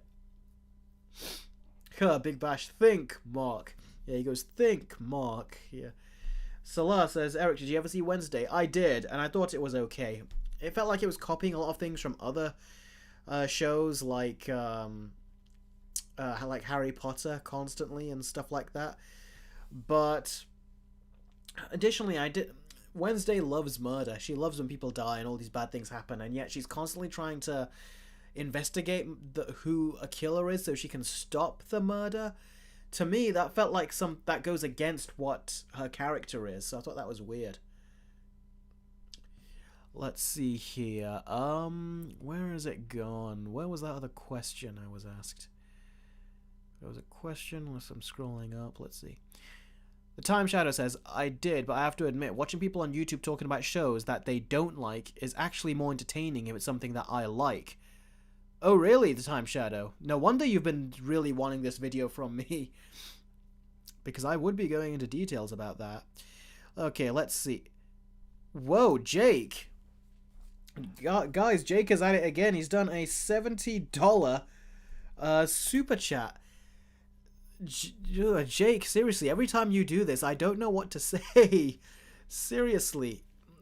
You're way too kind and too generous to me. You really are. And Sarah, you're at it again too. Seriously. Seriously, if you two were right in front of me in person, I would actually give you a hug. Seriously. Jake says, have you seen Meet the Robinsons? You remember the message, keep moving forward. That hasn't aged well. Anyways, have you seen the trailer for the upcoming Laka film? I hope I said that right. Has potential. Anyways, you know what trope annoys me? Lots of double standards ones. That annoys me too. Meet the Robinsons. I know it came out. I think my siblings watched it, but I think I didn't. And I'm aware of what the movie is, but I've never seen it. I'm sorry to say. The keep moving forward line, I don't know what that line entails, because like I said, I've not seen it.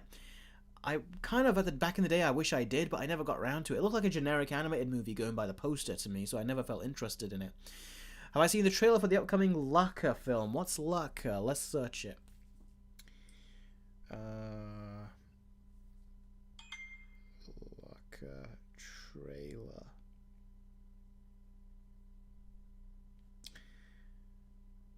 The Lake. Is that what you're trying to say? The Lake. That's 1 year, though. That wasn't a recent... the trailer for the upcoming. I don't know. Did you spell that right?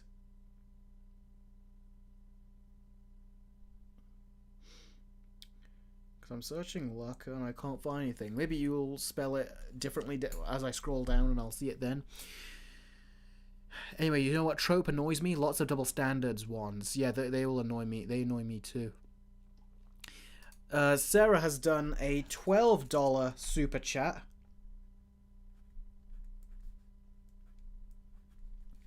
Thank you very much for this. Sarah says, I disliked Stranger Things Season 3 so much, I just skipped it and watched Season 4, and it never felt like I was missing something. Season 3 did have some stuff to miss, for sure. One character, you know, Hopper, dying was kind of like the big thing there. I really enjoyed Season 3. I liked the characters in it, and it kept my interest, and I liked how they went for the body horror in that season.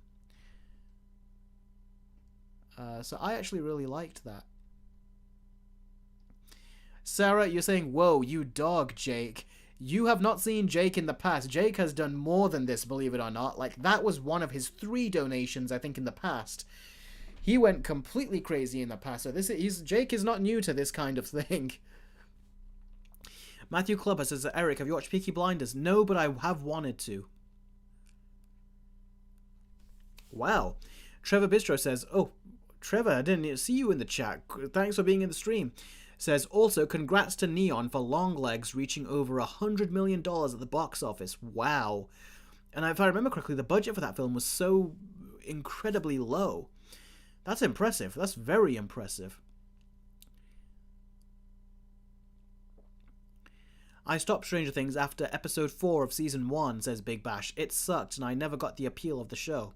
That's understandable, because I remember my dad saw season 1. He didn't really like it that much. And when he told me that, I was like, okay, I guess I won't watch Stranger Things. And back in the day, people were asking me, Eric, have you seen Stranger Things season 1? And I'm like, no, I haven't. My dad, someone I trust didn't like it, and that's why I've not watched it. But before season 2 came out, I thought, all right, let's watch season 1, and I did, and I really enjoyed it. Then season 2, I got to watch right after season 1. That was a fun feeling, getting to binge watch 2 seasons of a new show. The Time Shadow says, it's just funny watching YouTubers ranting sometimes. I understand that feeling as well, yeah. The Time Shadow says, everyone do super chats. Spirit Hero said something funny. Sarah is becoming Jake's competitor. In a way, yeah. But at the same time, we all know what Jake has done. He's still the undefeated champion when it comes to super chats. And, yeah, no one has, topped him.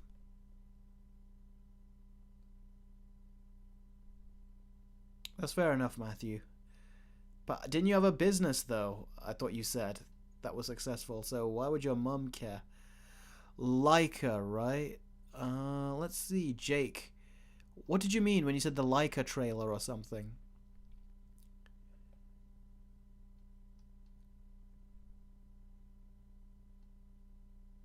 Yes, I had seen Chicken Little when I was a kid, Josh, man. I actually enjoyed it when I was a kid. I don't know what I think of it now, but at the time.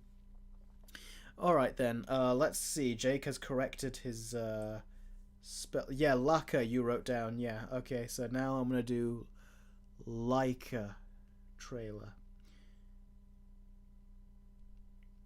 Oh, Leica is a game. I thought it was a movie or something, I thought. No, I've not seen it. But this is a year ago, it says. Leica aged through blood. Is that what you're talking about? Because I'm searching Leica trailer, that's all I see. Leica movie looks promising and beautiful. How am I getting this wrong?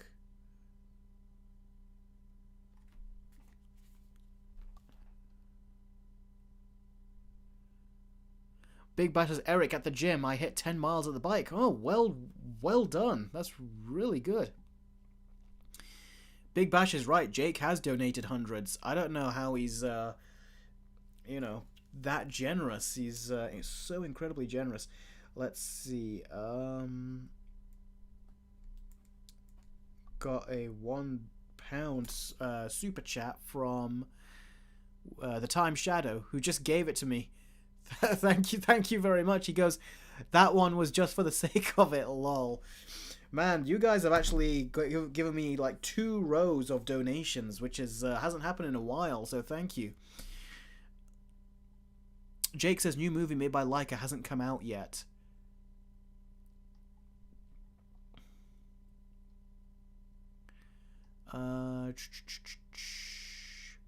Let's see.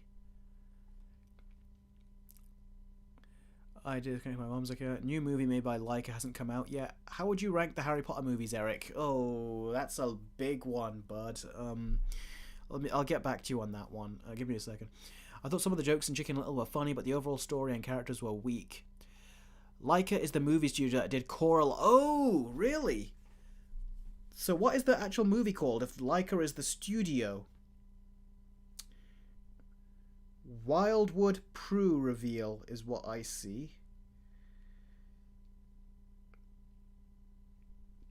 There's a bunch of Coraline returning to the theatres. What's the actual movie called? You're calling it the new Leica movie, but what's the actual movie called? Their new movie. I want to know that. That did...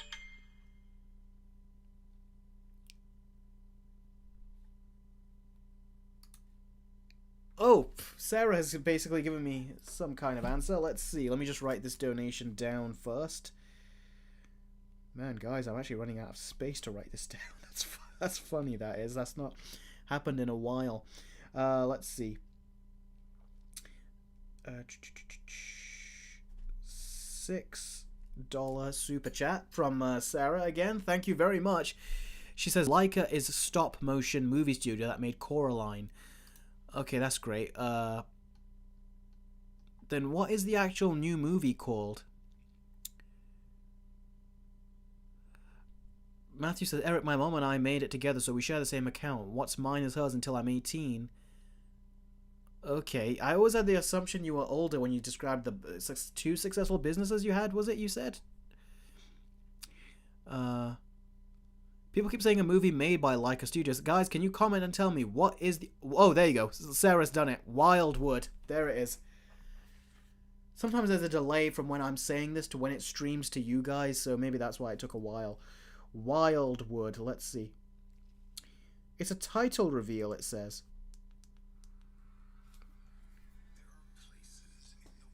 I'm looking at it right now. It's probably too bright. Let's see. Coraline, Paranorman. I think I still haven't seen Paranorman, by the way. Kubo and the Two Strings. Oh, that had beautiful animation, but I've still not seen that either. Oh, that is some beautiful animation.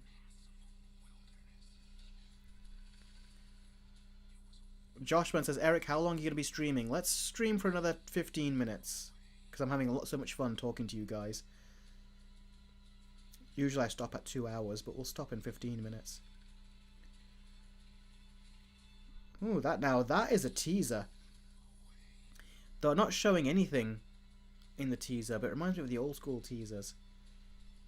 That Wildwood text, and that is a beautiful looking animation. I'm actually looking more forward to that. I just watched the trailer right now. I'm actually looking more forward to that than I am any other animated movie that is coming out, except for maybe perhaps aside from Beyond the Spider-Verse. That reminds me of the old days. That trailer did. That owl trailer, what was it called? Wildwood. That trailer reminded me of animated trailers in the old days where they would just tease something but you would have no idea what it's about, so I'm actually really looking forward to that.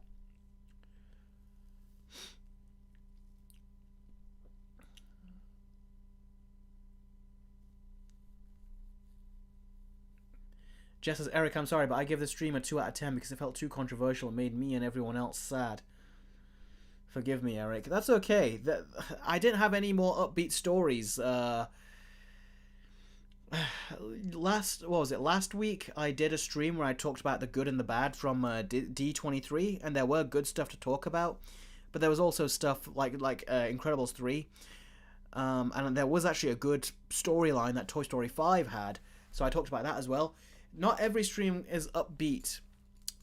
This week in particular, when I asked people about stories, the only big stories were the depressing ones, but they don't have to be depressing. I mean, remember, the whole situation with Blake Lively, it's a bad situation, but it's not happening to any of us. It's happening to people within Hollywood, so at least you can pay attention to that fact, that it's not us, it's Hollywood types. Then there's also X-Men97, the showrunner. He had already left. Now we're just finding out new information. If anything, we're getting an explanation. That should be a happy thing. And then the Disney getting sued thing, that was the biggest, saddest story, to be honest.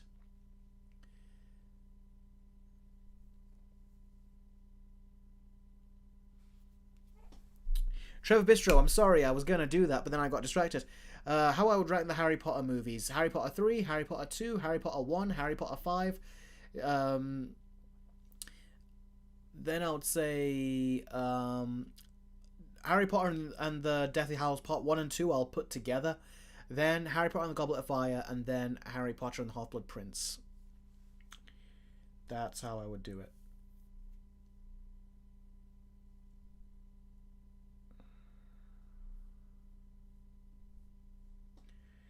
Jess said the D23 stream is a 9 out of 10. Well, I'm really glad you enjoyed that one. I like... Oh, Spirit Hero says, I'm going to head out now, guys, as I have to get ready for tomorrow. See you next week. Yep, see you next week, Spirit Hero. Thanks for being here as long as you did. I appreciate that. I like how some of you guys are saying, Jess, you're fine. And Big Bash's like, it's okay, Jess. Don't be so dramatic. And Sarah's like, I'm coming for you, Jess. Robin, I have not watched The Northman yet. There's a lot of stuff I still haven't seen yet. How would you rank the Russo brothers MCU films? The Winter Soldier, Civil War, Infinity War, and Endgame. So pretty much in order. I do love all their movies, but I think... Jake, what are you doing? Sarah, do you see what kind of person Jake is when it comes to these super chats? I always say, Jake is crazy. I love Jake, but Jake is crazy. I always say, well, like, to this day, he's still, like, getting this reaction from me. And this is not the first time he's done this, either. He's done this many times before. Look at the chat as well. Even the chat is surprised. Khan is like, you crazy, crazy man, Jake. Jake is the GOAT. Unbeatable record, Jake. Pop culture fan, I think you're right. I don't think anyone can beat Jake's record. I mean, this is insane. That's a 140 Canadian dollars donation from Jake. Jake, I really don't know what to say. Oh, Jake, let's read his question. Jake says, it's called Wildwood. Anyway, yeah, I'm aware. I watched the trailer just there, and I actually really enjoyed it. It was actually a really good trailer. So yeah, thanks for telling me about it, because I'm actually now... That's a movie I'm actually anticipated. I'm actually looking forward to, and I wasn't even on my radar before until you brought it up, so thank you very much for that, Jake. You did that as well with Boy Kills World. Was that the movie's name? I watched it, really enjoyed it, recommended it to my dad. He watched it, he really enjoyed it. Especially that twist that happened, which just flips the whole situation on its head. That was so great.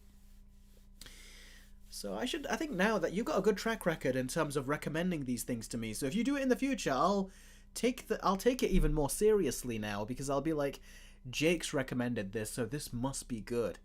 Whereas before I was like, I don't know what that is. I've never heard of it. It's so obscure. But I think your taste and my taste are very similar in this regard. Somehow, though, you just seem to be finding these movies, and I just don't seem to be aware of them. Jake says, anyways, you know the video game Spider-Man Friend or Foe? Yes, I do. I used to play the DS version as a kid. The characters were all modeled after the Raimi Spider-Man characters, especially Spider-Man and Harry in there. It's nostalgia, but kind of repetitive. Unique idea, though. It was a unique idea. I think they could have done a better job with the camera angle. I'm not a fan of the top-down view types of video games they do with these superheroes. I prefer the more third-person views, personally. Anyways, another animated movie was shelved by Warner Brothers for a tax write-off. Fixed.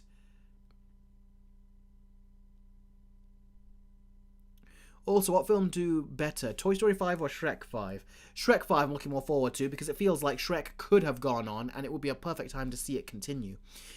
And I do think Shrek 5 will do better at the box office, because Shrek... People have been hungry for Shrek for a long time, and they've wondered where it has been.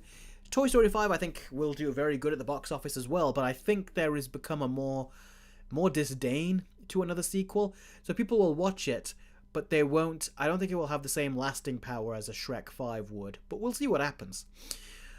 Jake, though, could you describe to me, you said, anyways, another animated movie was shelved by Warner Brothers for a tax write-off. Fixed.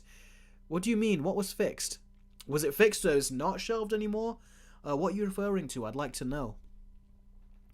And Jake, thank you so much for this these super chats. Seriously, I don't know what to say.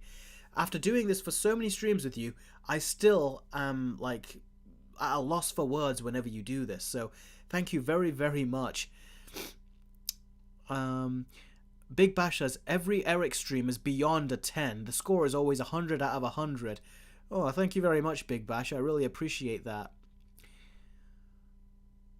Oh my gosh, Jake is at it again, says the Time Shadow. Khan says, hey, when I timecode most of these stories, I kind of want to add something cheeky to the Disney one, like burn the studio to the ground or boycott the studio at this point, you know, something cheeky. You can do something cheeky, but try not to sound... Just make sure it doesn't sound bad that YouTube will probably want to flag it or something, because they do flag words that have that kind of descriptions on it.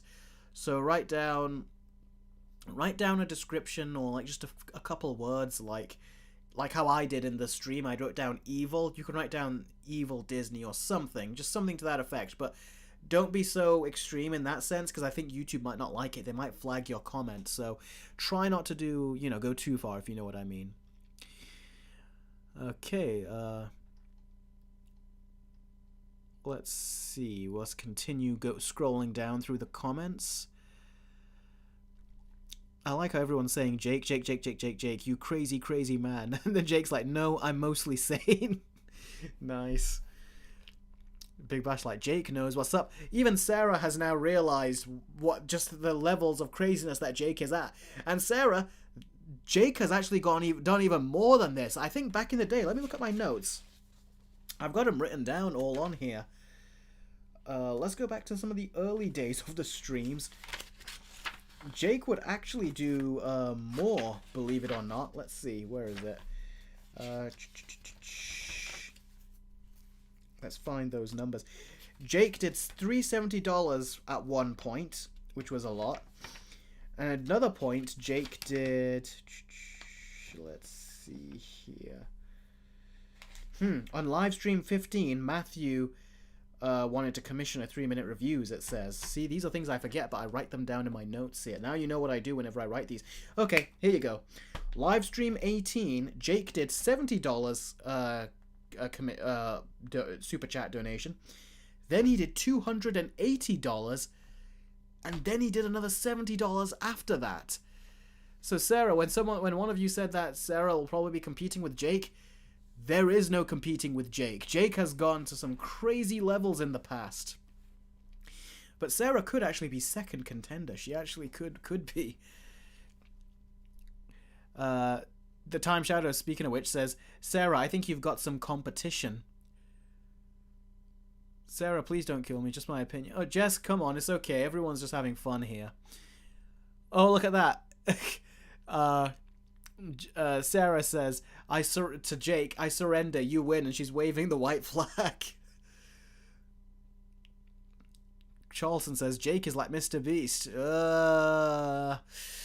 Given what is going on with Mr. Beast, let's say he's not. Let's just say Jake is very generous. Or maybe he's a pre-Mr. Beast, you could say. The Time Shadow says, okay, for the sake of entertainment, someone needs to go through all of these live streams and just make a compilation of these Jake moments. That actually would be funny, I think. I actually would like to see that. I don't think I have the time for that myself, personally, but that would be fun to see. Jake says, trust me, I'm not Mr. Beast. You are definitely not, buddy. I'm going to say you're definitely not. For those that don't know, Mr. Beast is really going through his own controversy right now. So, yeah. Sarah says, I'd love to see a compilation of that. Man, Sarah, you've only been in one stream, yet you feel like already you've just joined the rest of the chat and have become part of, like, the chat family, if that makes sense. Like, in just one stream. Thanks for commenting when you did in that video. I'm glad that I was able to respond to you. You left some really nice comments, and it's because of that that you're now in the chat. And it's very nice to have another member here. Jess says, Eric, have you played a game called Detroit Become Human? I actually haven't. I've got it here. Do you see here? I've got some PS4 games here. It's in there, but I've never opened it. It's something I got when we and my family went out and just, you know, had like a holiday, and I kind of found it. I got 2 games for the price of one, LA Noire and Detroit Becoming Human. Unfortunately, I never got to play Detroit Becoming Human. Such a shame, but yeah, I'm even lesser on time as well, which is a shame. And Sarah has done it again. Sarah has done a $24 super chat. Honestly, Sarah, you are only here once, and you've left one heck of an impression. I think everyone's going to remember you now. Sarah says, I remember I was watching all of the Harry Potter movies, and I accidentally skipped the one with the pink teacher, and I didn't even notice. I did notice I didn't know what was happening, but I just ignored it. Wow, you actually missed a Harry Potter movie, because the 5th one I remember took longer to come out. It took like 2 years, which at the time I really felt that I did. Yeah, I remember really feeling that. I don't know how you could miss the 5th one, because the 5th one was, when it was finally being advertised, we were all like, finally, it took so long. But it's a good thing you managed to go back to it. I take it you did not read the books then, because I read the books, and since you talked about the 5th book, I asked my brother for it again recently, because he's reading through it, but he stopped a while back. And I says, give me the book so I can go back through it. And yeah, I've had this ever since the book came out back in the day. And I've got all the other books and the footstool, which is right beneath my foot right here. So yeah, that's... I'm still a big fan of Harry Potter. I am.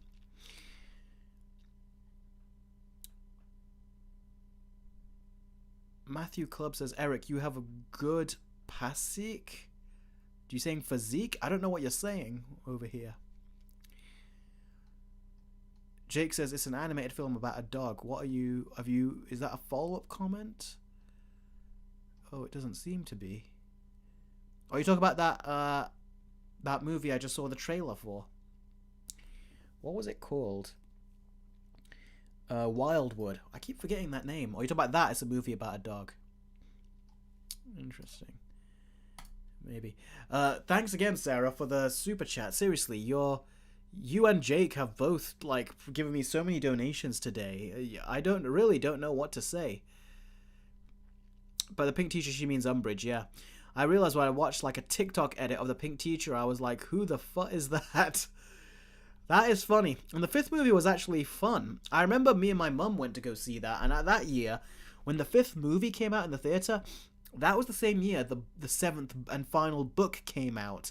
And I read all of that. And when we were watching the fifth movie in the cinema, I felt like I was just going back several seasons. It's like when you're ahead several seasons of a TV show, but someone else is not, which my mum, she hadn't read the book, so she wasn't. And then we had to go back to watch like an earlier season, except it was a much more reduced version of the season. That's what watching the fifth movie felt like to me, but it was one of the best cinema experiences I had because the whole audience was so respectful, and when they laughed, it was a very warm laughter that just kind of like rumbled throughout the auditorium, and it just had a little tremor, and it just filled you with warmth. If that was like one of the quintessential theater experiences I've ever had in my life. And I miss those days when the theater was like that. But now everyone's talking loud, everyone's laughing loud, that you can't hear what's going on. They're talking to each other. It's just not good anymore like it used to be. Robin says Jake is secretly Bruce Wayne, maybe. Let's see. Let's get Eric to 100,000 subs. I hope that could happen. The Snow White video I did actually did quite well. People watch that more often. Where did I go? Big Bash says, don't go bankrupt trying to outspend Jake. And Jake's like, trust me, I'm not.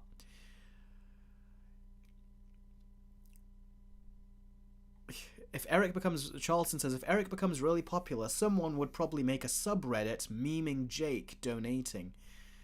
That actually, again, would be funny if all that could be put together. That would be funny. Let's see. The Time Shadow says, I really like how familiar we've all become with each other. This is really nice. It is really nice. Look at me. I'm actually in this live stream for longer than I was supposed to be because this particular stream is just so nice. It's just nice chatting with you guys like this. Let's make a Sigma edit of Jake, says Sarah. Time Shadow says, I really like how familiar... Oh, I've already read that. I'm sorry. Elite says, how is the Spider-Man PS5 versus Spider-Man 2 video going? You mean, how is the Spider-Man PS4 versus Spider-Man 2 video going? I did a little bit more editing on it, but it is moving along very, very slowly because I've got these others videos to do. So, yeah, it's moving along very slowly, I'm sad to say, but it's still moving. Khan says, how about this, Eric? Disney becoming the most despicable company I have ever seen. Watch it, understand why. Yep, something like that was very good. That's very good. Very great description, and it's not got anything in there that YouTube will flag you for or not like. So, yeah, very good. Big Bash says, best channel audience on the platform. It really is. That's what I've said. If I can find a way to kind of like make this, you know, like a proper viable career, and I just have you guys, I would be so happy.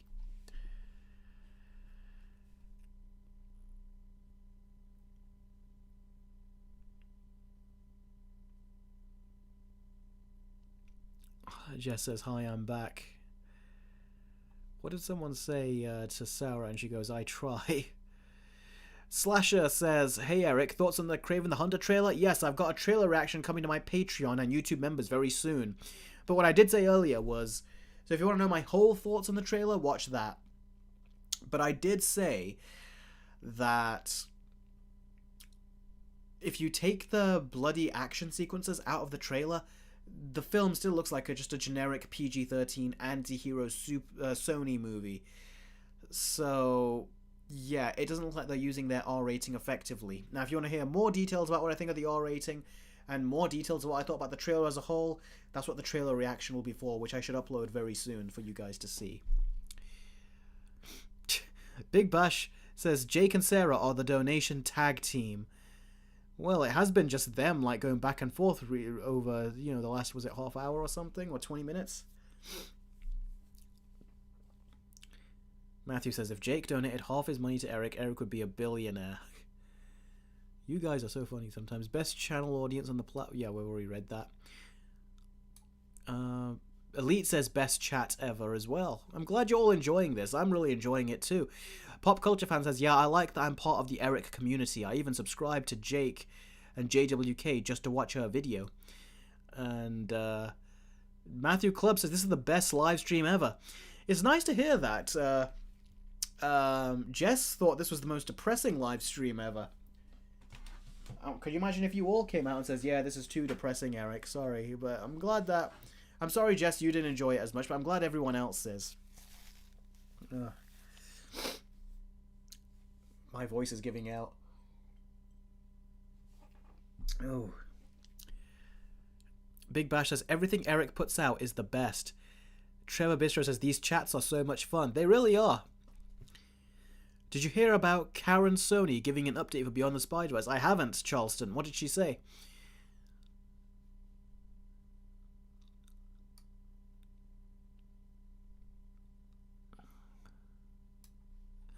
Matthew Club, that's kind of creepy. Jake is the nice version of Patrick Bateman. Jake, how do you feel about that, buddy?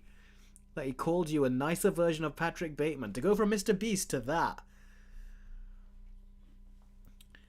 Oh, Sarah, I'm so glad. She says, I wasn't expecting to have so much fun here. Well, that's why I do these streams once a week. So every Sunday, these streams, I've been doing this for a while. This is the 38th live stream I've done, if I've counted correctly. So, yeah. I started them, was it this year, I think? I think it was this year. I did one on my birthday, I think, last year.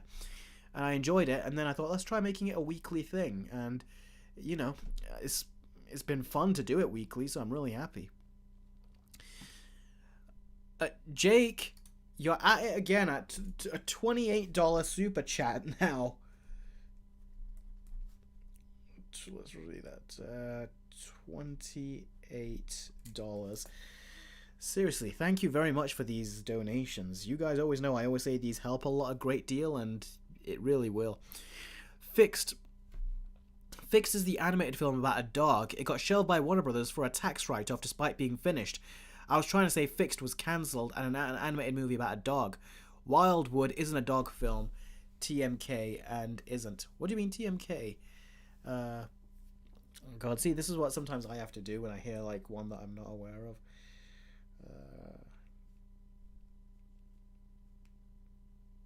To my knowledge, there you go. Wildwood isn't a dog film to my knowledge and isn't. Oh. That's sad to see. Yeah, they even did the same with Coyote vs. Acme. It was all done and finished and they tax righted it off. Pathetic. Hopefully, I hope either it can leak on the internet someday, or I hope that whenever David Zaslav sells Warner Brothers, which he wants to do, I hope someone else will bury it out and say, okay, we're going to release it. That's what I hope.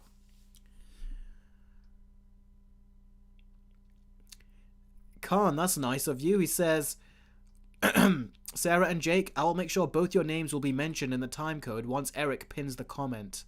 I hope so. Of course, I always pin your comments. Saw Jake's Christmas video. It's going to be a movie itself between Sonic 3 and Mufasa and Kraven the Hunter, yeah. Yeah, Jake, Time Shadow, you're very right about that. It's ironic how, Time Shadow says, it's ironic how this live stream has taken a turn, since now it's feeling entertaining, but earlier it was so sad.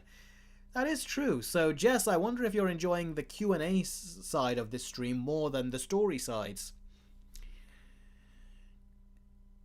Jess says, Eric, it made me cry. Hopefully the next one will be better. Wow, I'm sorry, buddy. But this Q&A session has been a lot more fun. It's been more upbeat. You should feel better with the, I was assuming, with the Q&A.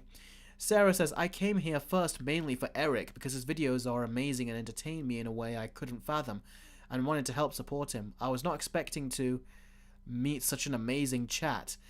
There you go, chat. You've got another member of the family in there with you.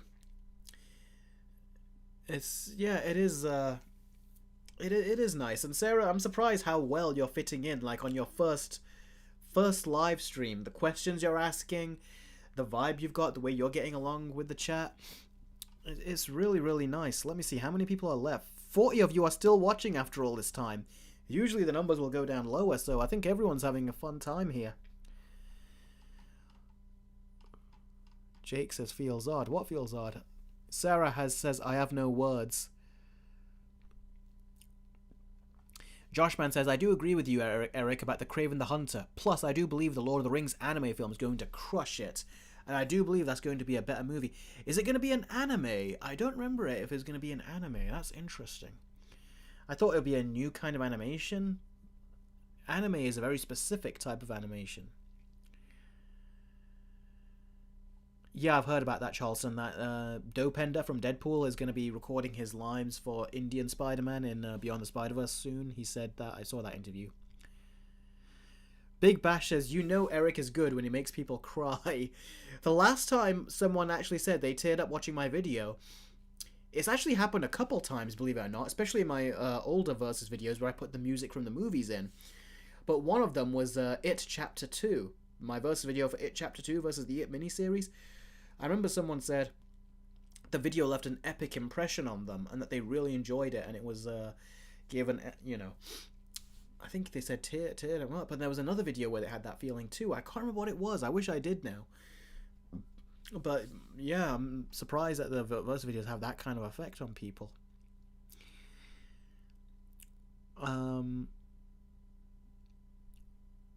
What did you think? Oh yeah, you guys are talking to each other. Deadwolf says, what did you think of the black suits from X-Men films? That's a very good question, because it came out recently. Kevin Feige said that the reason that in the first 3 X-Men movies, especially the first one, why they didn't have the classic yellow spandex costumes is because he said that The Matrix came out and studios thought that black leather was all the big rage, like, at the time. So that's why they had the black suits and not the yellow spandex. And people are always trying to, like, trash talk the black suits, but I think those black suits looked very stylish, or at least they...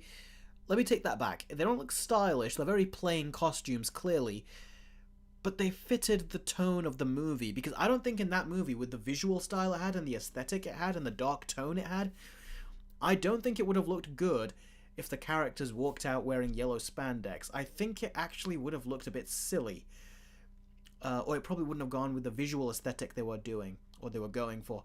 Imagine if Wolverine had the yellow spandex and was fighting Mystique. I think it would actually take away from the visual, because he was black, there was red light, she was blue. If you throw yellow in the mix, I don't think it would have looked as good. And those suits, they looked cool in their own way. They have a very classy look to them, they do. I even like how the collars have, like, the X logo on them. It really is a very classic look, I think. To me, it is very nostalgic, and that was the first time I actually watched X-Men. I think I might have seen, like, half an episode of the cartoon when I was a kid, but that was about it. And that's a big maybe. I can't even properly remember. Sarah says, I am merely a speck in the presence of Jake. To me, you're not a speck, but I know what you're talking about. Yeah, Jake is still unbeaten. I think Matthew was once proposing that he could do, like, a bigger donation, but it hasn't happened, so maybe in the future if he decides to do that, but Jake is still the, undefeated champ. But Sarah, you've left a big impression for your first live stream, so you've definitely won some kind of status on these streams. No one on these streams are going to forget about you. They're going to remember. Matthew Club says, we are all inferior to the Jake. Jake is the most superior to us. Fixed is directed by the guy who made Dexter's Lab and Samurai Jack. No. You mean Jendy Tartakovsky? No, no, no, no, no, no, no. I love the stuff he makes. I've even been watching that show he makes, that Primal. Last I watched was season 2. I need to check if he's done the continuation, but damn, now now I'm annoyed. You're catching me annoyed on live stream. Fixed is what it was called. I'll fix you, David Zaslav. Oh. It's 18 as well. Pre-production. It says pre-production on it.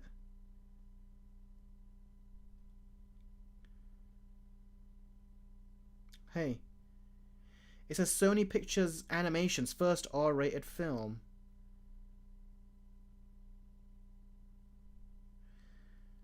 Hang on. Oh wow, the film will be animated by Renegade Animation, famous for animating Hi Hi Puffy Amiyumi. I used to watch that show as a kid. The first theatrically released original hand-drawn film produced by a major animation studio excluding Disney to not be rated PG by the MPA since Spirit, Stallion of the Cimarron or whatever. I can't remember that name. Oh, I remember that Spirit movie. I watched that when I was a very little kid. I was like 7 when it came out. Guys, this Fixed movie looks like it's from Sony Pictures Animation. He did Jendy Tartakovsky did the Hotel Transylvania movies with them, didn't he? This is Fixed for anyone who's curious as to what it was. It's a picture of this dog, as you can see. I thought you guys said it had like a tax write-off or something. Jake says he has to go now. See you later. Thank you, Jake, for all the donations and for being in the stream. I really appreciate it. I really, really do. It'd be sad that you're gone. I would like to, because I was gonna just talk about Fixed.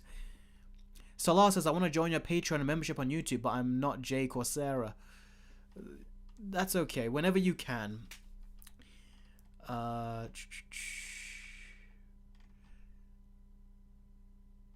Like Sarah says, I can't believe there even is an ugliest dog competition, is there? The movie says it's 18, like it's meant to be super violent and stuff. Rocco. Idris Elba does the voice. He's called Rocco. This movie doesn't say anything. Primal, Tales of Savagery in 2019. What? Is this a movie that they did? Oh my god, I gotta really look into Jendy Tartakovsky's stuff because I'm so far behind.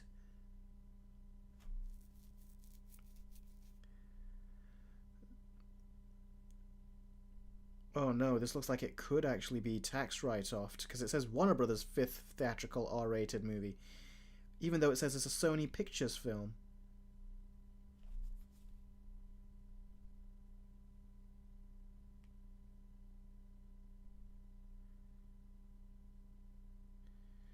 What is going on with this Fixed movie, guys? Is it really tax write-off or not? Because I'm looking into it.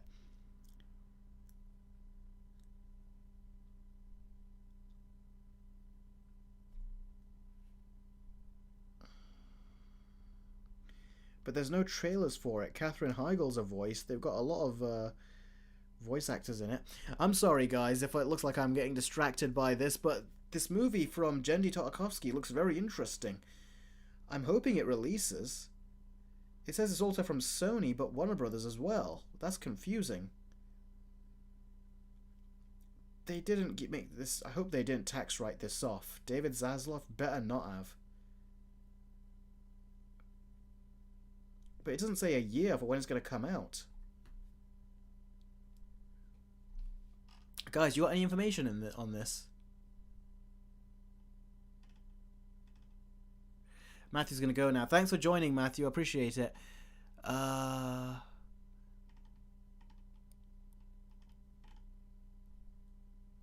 Joey says, what will win at the Christmas box office? Sonic 3 or Mufasa? I hope Sonic 3 kicks Mufasa's ass. Sonic 3, I think, will kick Mufasa's ass. I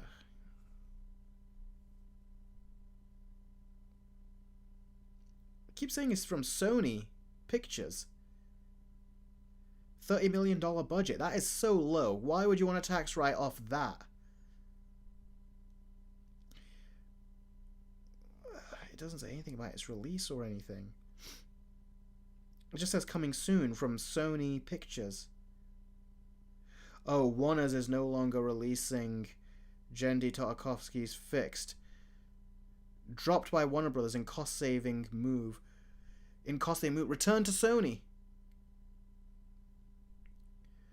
Warner Bros. Discovery dropping a Tartakovsky animated title is shocking, as he is probably the biggest star to come from the company's Cartoon Network system, and was integral in its early and long-term success, having created Dexter's Lab, Samurai Jack, Star Wars Clone Wars, and Primal.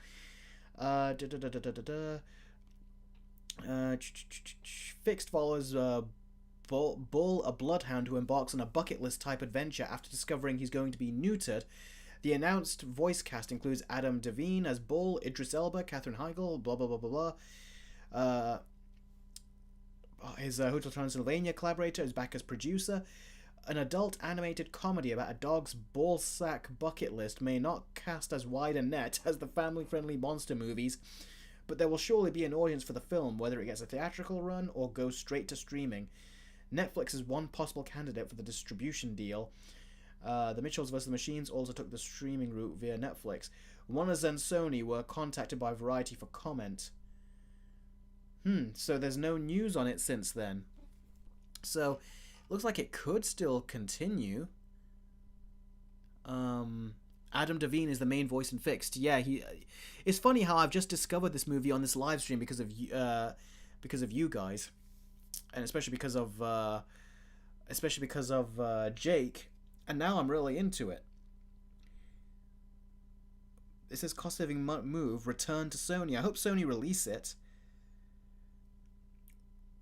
I hope it, because this article was released on the 9th of August this month. That was 10 days ago. So do we hear any more about it, or what?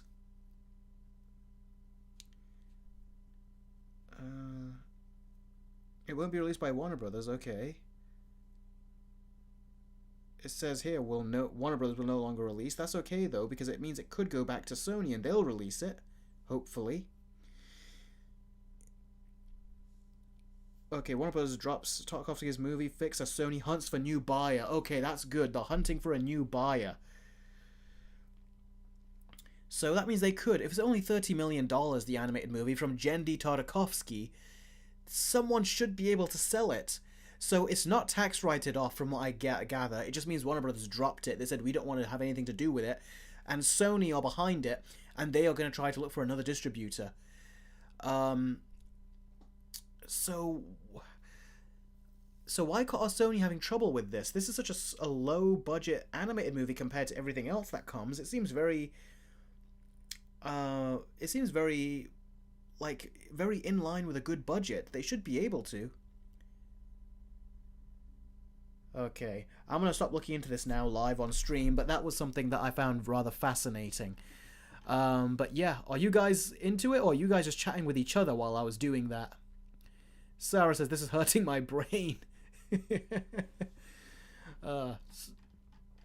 So what is Salah saying? Did I miss? Because Sarah's responding to Salah, says, Salah, you don't need money to support. I just want to ask questions or say stuff. Your presence is enough. Yeah, that's what it is with all of you. It's like you being here is enough. You watching my content and interacting is enough.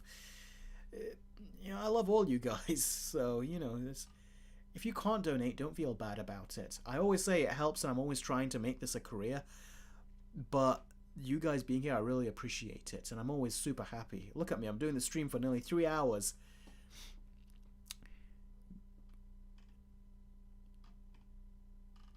And now I gotta go to the bathroom all of a sudden.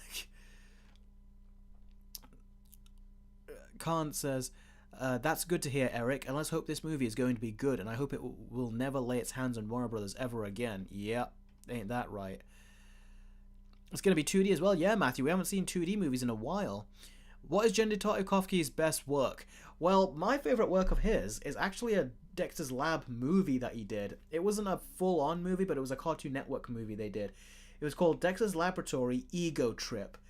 That was so funny, and it was so cinematic, so exciting. I remember when I was a kid, me and my brothers and sisters, it was an event for us. So I'd say that. Man, I gotta watch Indie Takashi's Project again. I don't know if you're trying to say Jendy Tarkovsky. Eric, Big Bass says, Eric, what's your opinion about Samurai Jack Season 5? I've not seen it. That's the sad thing for me. When I was younger, I wanted to watch Samurai Jack, but we didn't have the channel for it. For us in the UK, it was on CNX or Toonami. From what I understand, in America, it was on Cartoon Network, but not for us, unfortunately. So I was never able to watch that show. I did have the DVDs. I borrowed it from a friend, I think, at a point, and I watched it. And I only watched, I think it was like about a season and a bit before I had to give them back, and I've not continued since. And yeah, so it is sad. Who knows, maybe I'll try to go back to it. But it was so much easier when you were younger to watch all these episodes of different countless shows. When you're older, it's so much harder.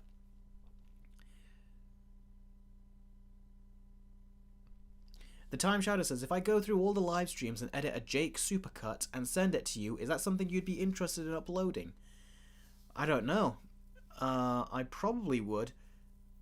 Yeah, why not? I would upload it. Yeah, I would upload it. Yeah. I would, if you went through it all and found them all. Joshman says, Eric, are you about to end the stream? I can tell Josh is feeling very, like he wants to stay, but he wants to stay till the very end, and he's probably getting tired.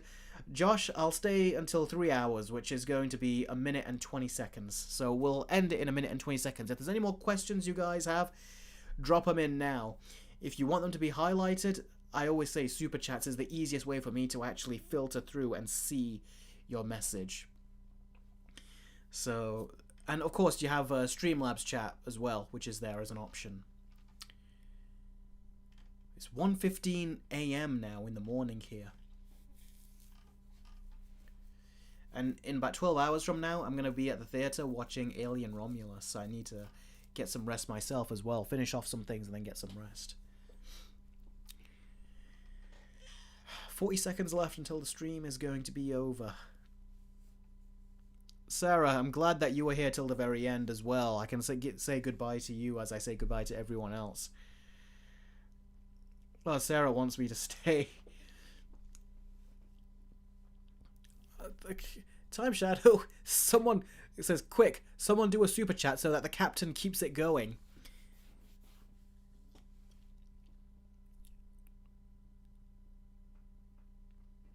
Yeah, Josh, man, that's what I really enjoyed about Primal, the fact that it had none of that. That it was basically just very minimal dialogue, if any at all. Salah says, Eric, can you please do foreign film reviews like Godzilla -1? I reviewed Godzilla -1. Look at my channel. I reviewed it. Big Bash says, Eric, what time do you wake up in the morning? I am not entirely sure. Maybe 9, 10 o'clock if I feel like I can rest longer. Maybe a little later, but I should wake up around that time. Harry's Brain Rot. Matthew says, can you review Harry's Brain Rot? I have not heard of that before. Sarah, you're the one to do the super chat to keep me going. Let's see here. It was funny, Sarah. You weren't in this live stream, but there was one I did a while back where I says, all right, everyone, unless there's any super chats or Streamlabs chats, those are the things that I will answer no matter what.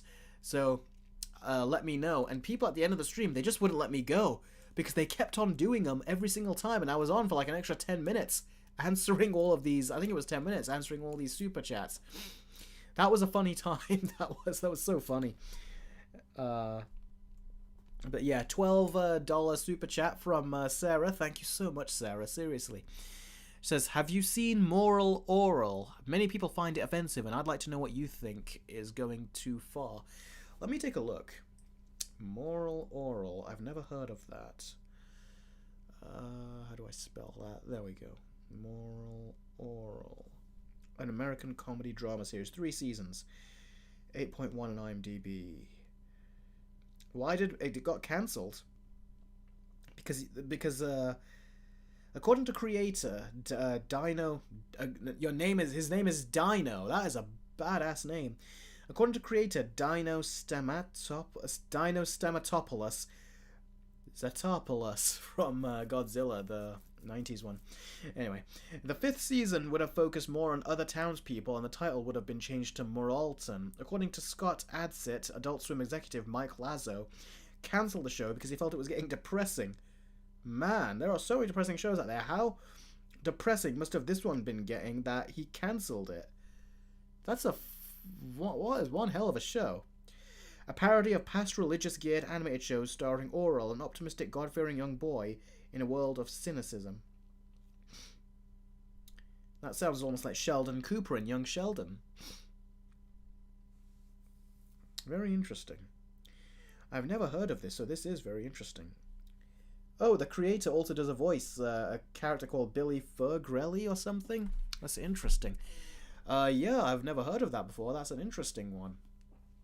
Sarah says, I really liked it. They were making fun of the people who love Christianity, not Christianity itself, and how they misinterpret the Bible. All right. I'm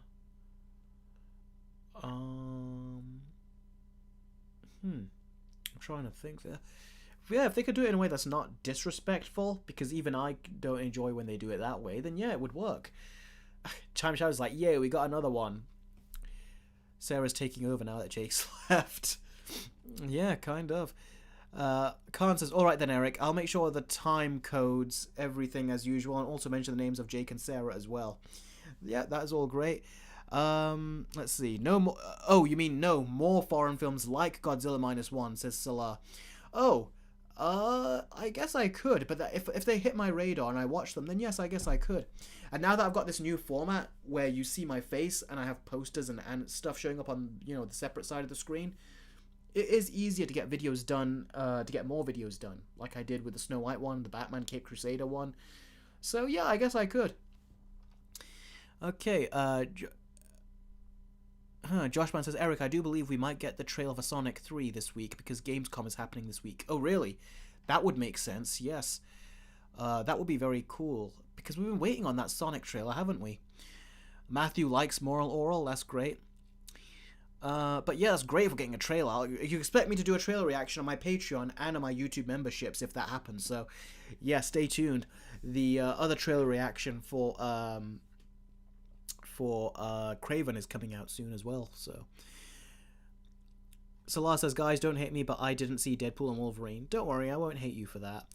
Now, if you didn't see Batman and Robin, I will hate you for that. That is a must-see. Oh, man. Sarah is at it again, so... What? Let's see. Let's write this down. She's done a $6 super chat. Sarah, I don't know. I hope you're not getting I always used to say this to Jake. I said, I hope he's not getting you're bankrupting himself for this. I'll say the same thing about you. I hope you're not, but I'm assuming that you're not, because Jake said, don't worry, I'm not. So I'm hoping you're... that's the case for you as well, that you're not, because I wouldn't want you to, be giving more than you would want to. She says, Moral Oral walk so Bojack could run. Is that your way of getting me to search for Bojack now? I think I know what Bojack is. Is that the horse? The animated horse? Bojack. Yeah, Bojack Horseman. Bojack Horseman was the star of the hit television show Horsing Around in the 80s and 90s, but now he's washed up, living in Hollywood, complaining about everything and wearing colourful sweaters. That's everyone in Hollywood, isn't it? I don't know if that means that it's just specific to him. So yeah, thank you, Sarah, for another super chat. Seriously, you're so generous with these super chats, and this is your only your first stream. Darn. And then we have the Time Shadow saying, I'm not letting this end. Seriously, Time Shadow. Thank you very much for that. £2 super chat. Oh man, you guys have outdone yourselves with this super chats and everything today. Khan says, you guys won't let Eric go this time. The Time Shadow says, Sarah strikes again. Big Bash is like, Sarah's at it again. Time Shadow's like, don't let the captain leave.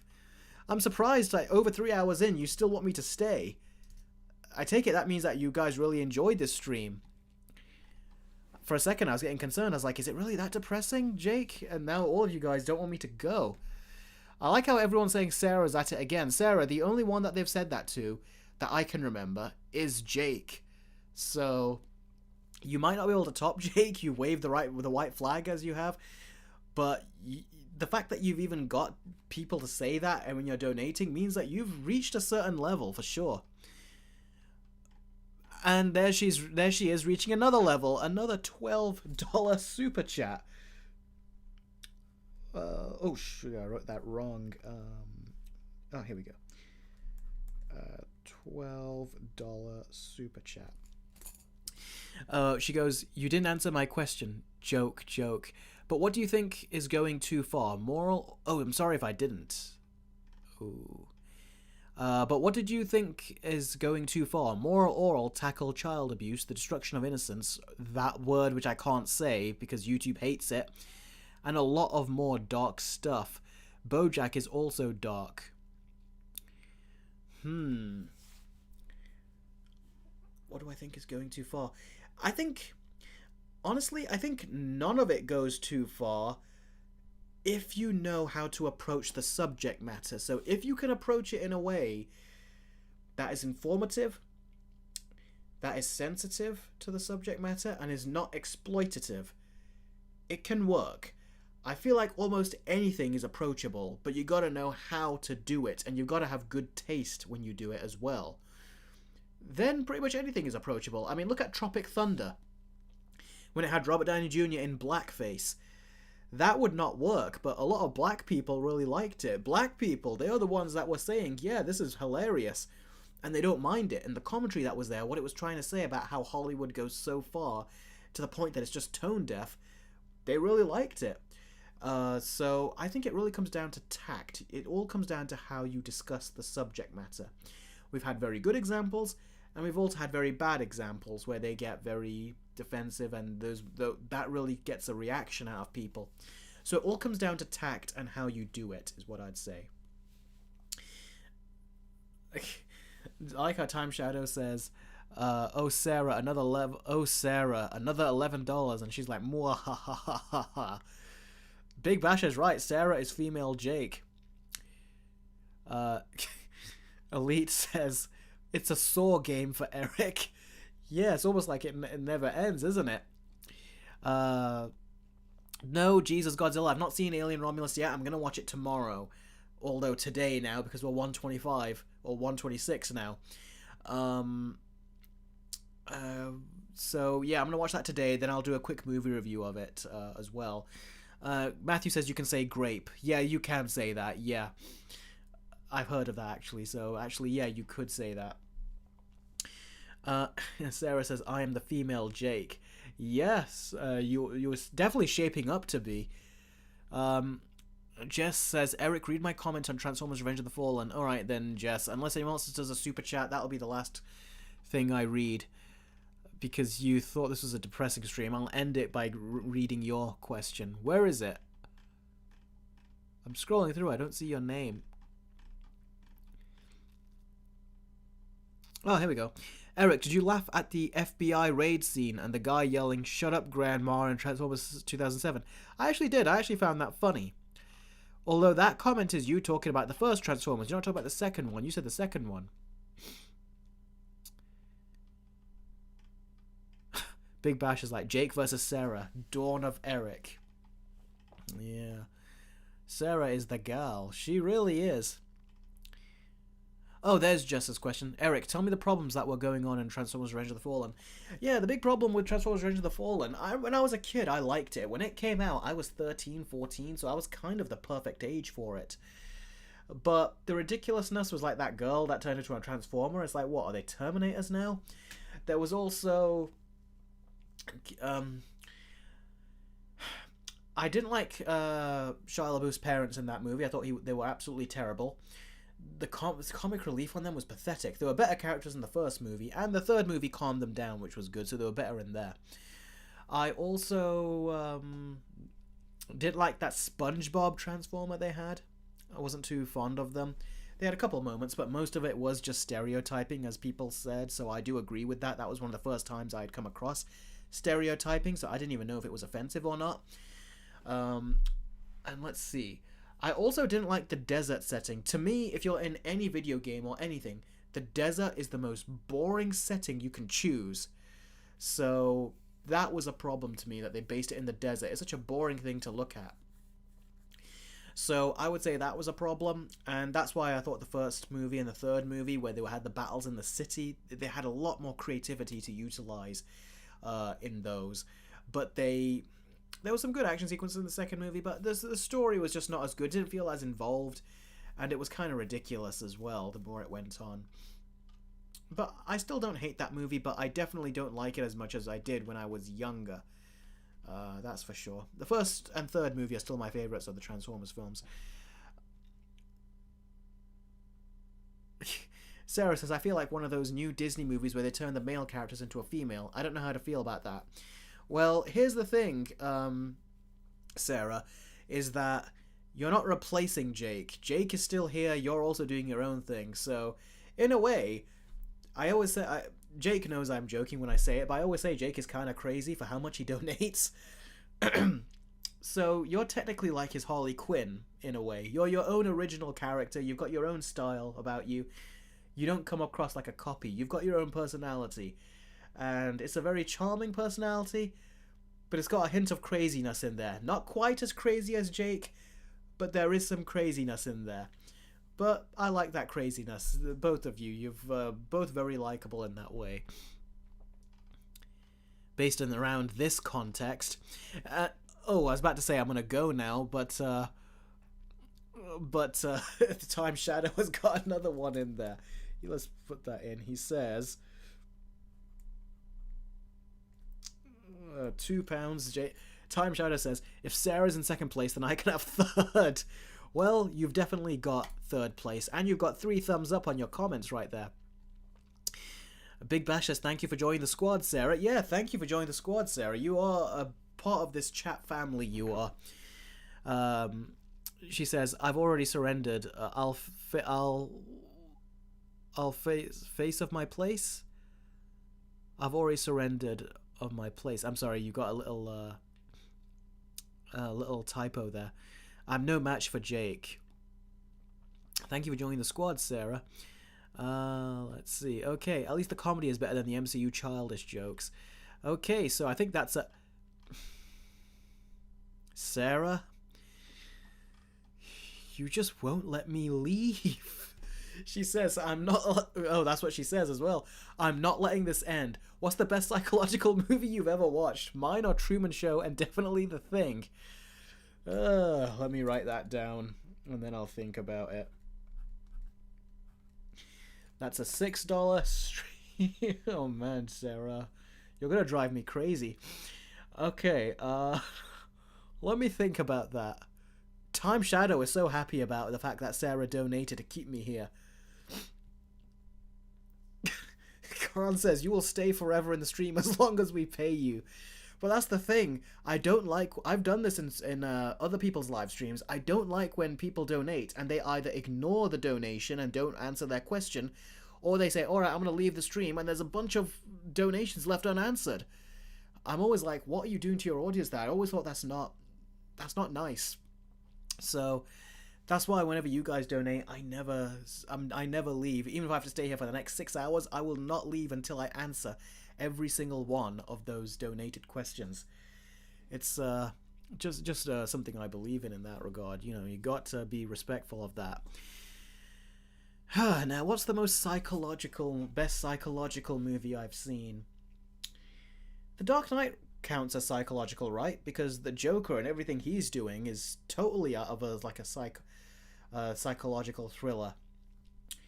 So I would say that. If you want me to bring up another psychological type of movie, I can think of Split. Like, that's the only one that comes to my mind right now. I'm sure there's others. I liked that. Let me quickly take a look at psychological thrillers. Just look it up and see if something comes to mind. Psychological thrillers. Oh, Gone Girl was a really good one. Memento was great. Prestige was great. I don't know, I'm looking for more disturbing psychological thrillers. Oh! Joker. Joker was a great psychological thriller. For sure, yeah.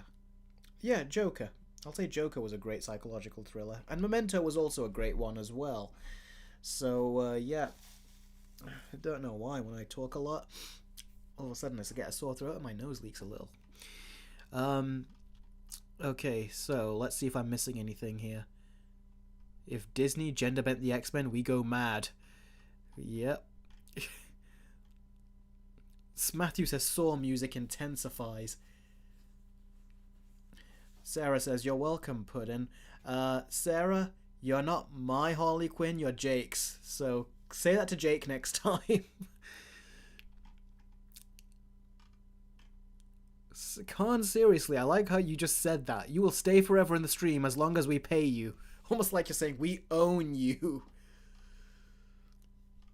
Oh. Time Shadow's like, quick, someone get another super chat. We need Jake back. The never-ending stream. Eric Kramer. For me, it's Whiplash. Oh yeah, Whiplash was a good one. 10 hours later, Eric still streams. Like I said, if people donate, then definitely. I don't, I don't leave when someone has still got a donation left unanswered. Let's write down this other one. It was £1 from the Time Shadow. Damn, I really messed writing that one up. There we go. Okay, the Time Shadow, £1 donation to keep me on for longer. That was, I appreciate that, Time Shadow. This is probably the most donations you've done as well, I think.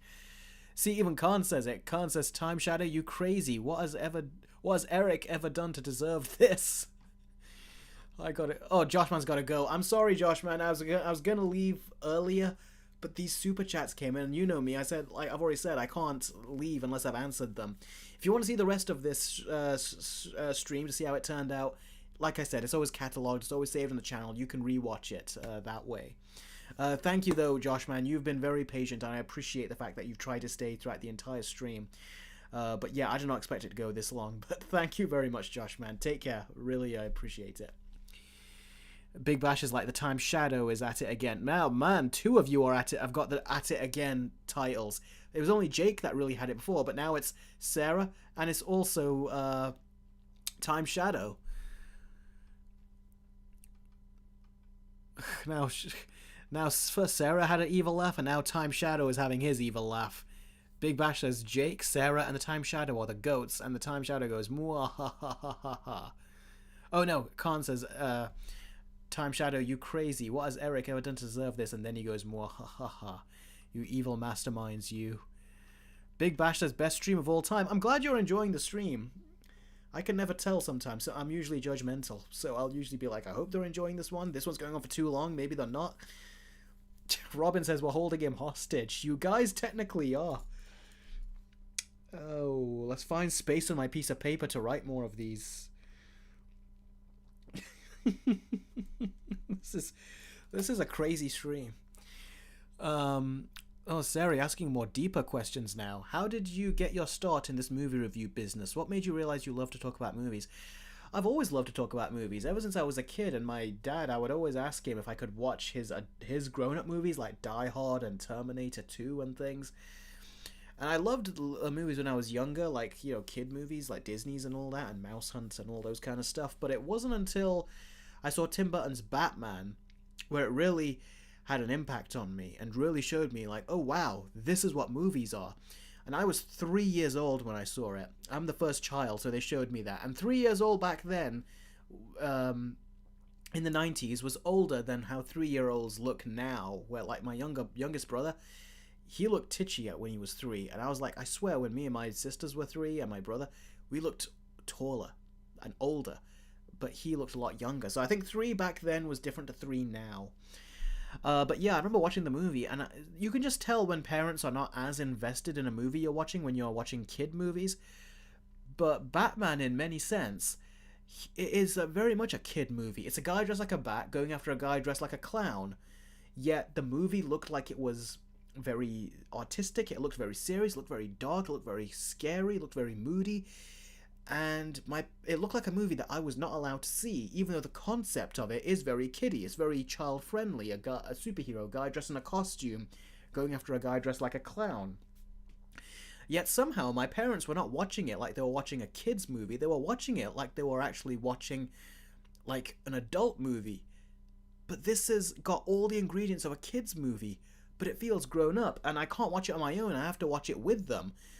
To me, that really gave it, like, I was like, wow, how did this happen? How can movies have this power where it's something so childish, yet it captivates even the grown-ups who you would think are just too sophisticated to enjoy something like this. But no, they're actually enjoying it just as much as I am, like they're kids themselves. That whole idea, I couldn't process it, but I just felt it, like I just understood it, without explaining it like I am now. And that was one of the reasons that really got me into watching movies, and it made me a huge fan of Batman. To this day, Batman is still my number one favorite character in all of fiction. It really is. So yeah, that's basically my sort of like backstory into all of it. That's what really got me into movies. And yeah, so movies, I just like talking about them, to the point my dad used to say, you're talking too much about movies. And that was the great thing about YouTube, is that eventually you could talk all you want about movies here. No one's going to tell you not to. If anything, they'll ask you for more. So that's why I did it. Also, I wanted to become a tech journalist on YouTube first. At the beginning, I was doing some gameplay videos when YouTube was in its earlier states, you know, before it became more professional like it is now. And this is before video productions were more professional. But I went over to do some game videos on my DS, if you look back at my really old videos.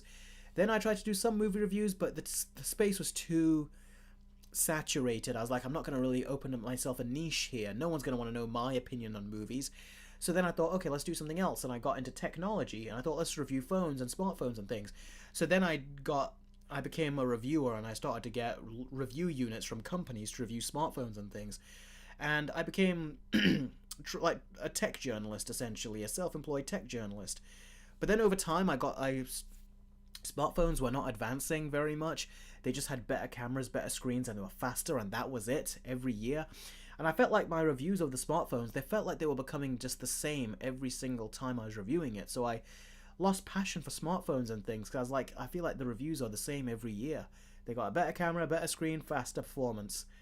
The same every single time, and I was getting so bored of it. So I thought, okay, I'm going to quit tech journalism. And I actually did. I quit it.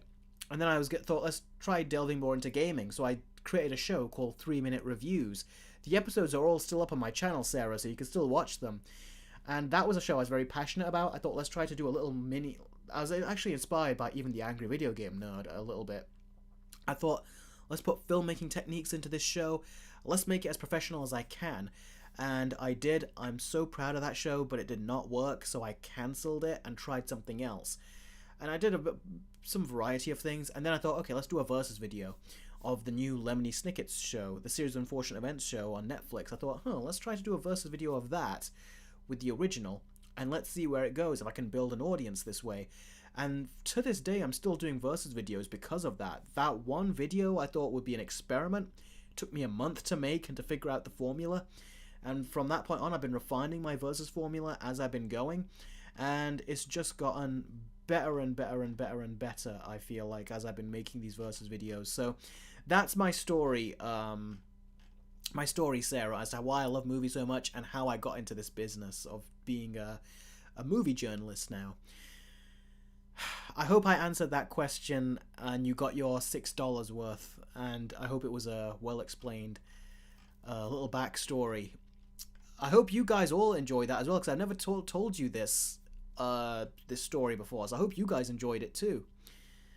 I like how Sarah, keep going with the donations, will make him stay here forever, says Khan. Sarah is the jigsaw of Eric. Charleston says, I love the stream, but I'm getting tired. Me too, Charleston, you're not alone. Time Shadow says, what's even more entertaining is Eric's reaction to these. And then Sarah's like, sorry, Josh. Big Bash is like, donate hundreds of dollars more, Sarah. And Time Shadow.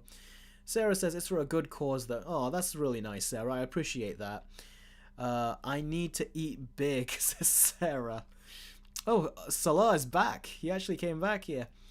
Eric saying to himself, make it stop, says Matthew. Sonic came back to the stream, and it's been 3 hours. I know, Sonic. They won't let me leave. I actually said I was going to leave, but they're doing... Sarah says it. We're keeping him hostage. She keeps donating and asking me questions. I just got through telling her my whole backstory as to how I loved movies and how I got into becoming a movie reviewer on YouTube.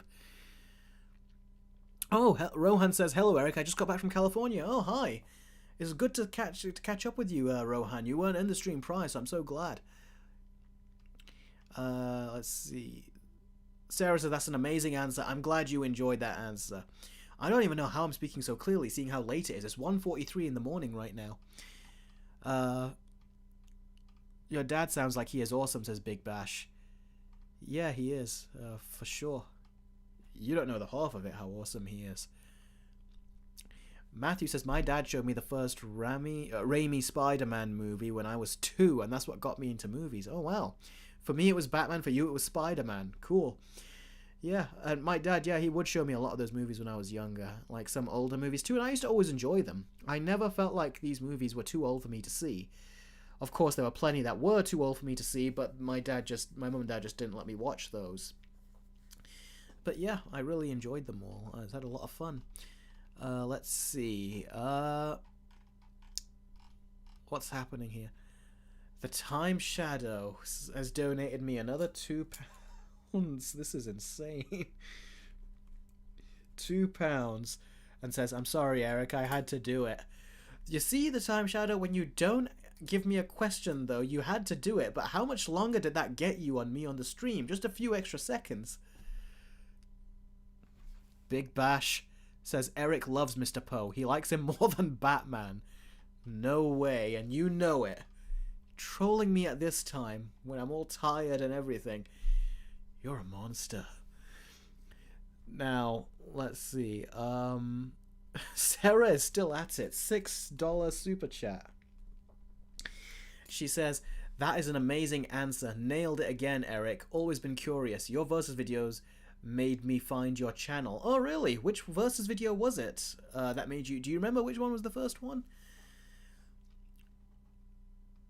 Khan says, damn, Time Shadow, you won't let this end, won't you? Yeah, because Khan writes down the time codes. Although I'm sure it will just remain the same, the time codes. Because at this point, it is just the Q&A we're still in, aren't we? Oh, wow. Khan's actually not. Khan is saying, I'm definitely time coding you, both keeping Eric hostage with all these donations. Yeah, and Sarah is at it again. Although maybe she's starting to slow down because she's done a $2.49 super chat. So maybe I'm wearing her out. But she's also wearing me out too. So she's done another one. $2.49. Oh, let's see here. $2.49. Sarah, like I said, you really have left an impression on this first stream. You're probably the only person who's joined the stream that kept me here for as long as you have. This is, I think, the longest stream I've done. Where is it gone? Oh, here we go. If I'm Harley, who's Time Shadow? This is important. Yeah, I guess it is important. I don't know if you remember, but this is in Batman the Animated Series Season 4. You know, where they had the red sky and everything, and the art styles were different. There was this really weird character that really had a crush on Harley, and Joker was trying to take Harley away from him. And that third person would always try to interfere and come into their little group. Maybe that's what the Time Shadow is. It's that guy that was constantly running after Harley and, like, egging her on. So maybe that is who... I can't remember his name, though, but he looked very... He was meant to be a very cartoony character. It was a guy that I think was injected with something, and he became this very... like living cartoon character that even Joker thought was crazy. If I had to make these comparisons, maybe the Time Shadow is that. Maybe someone could come up with a better comparison, but that's the one I'm thinking of. The Shadow is Batman, says Robin. Well, maybe Time Shadow, I think someone just found you a better one than I did. I don't know. You're keeping me here. Batman would want to leave, so I don't know. I feel like that other guy is probably a closer comparison. Elite says, the trap has never ended. Big Bash says, very important question. Guys, come on, let the man sleep, says Salah. All we need now is for the return of Jake. Sarah says, Oh, Joshman says, I've definitely enjoyed your stream. I gotta go, so I'll see you next stream. And thank you for answering some of my comments. Oh, Joshman, you were still here. Oh, wow. I didn't know you were still here. You said you were going to go a long time ago. I'm sorry I kept you up, but thank you, Joshman. Okay,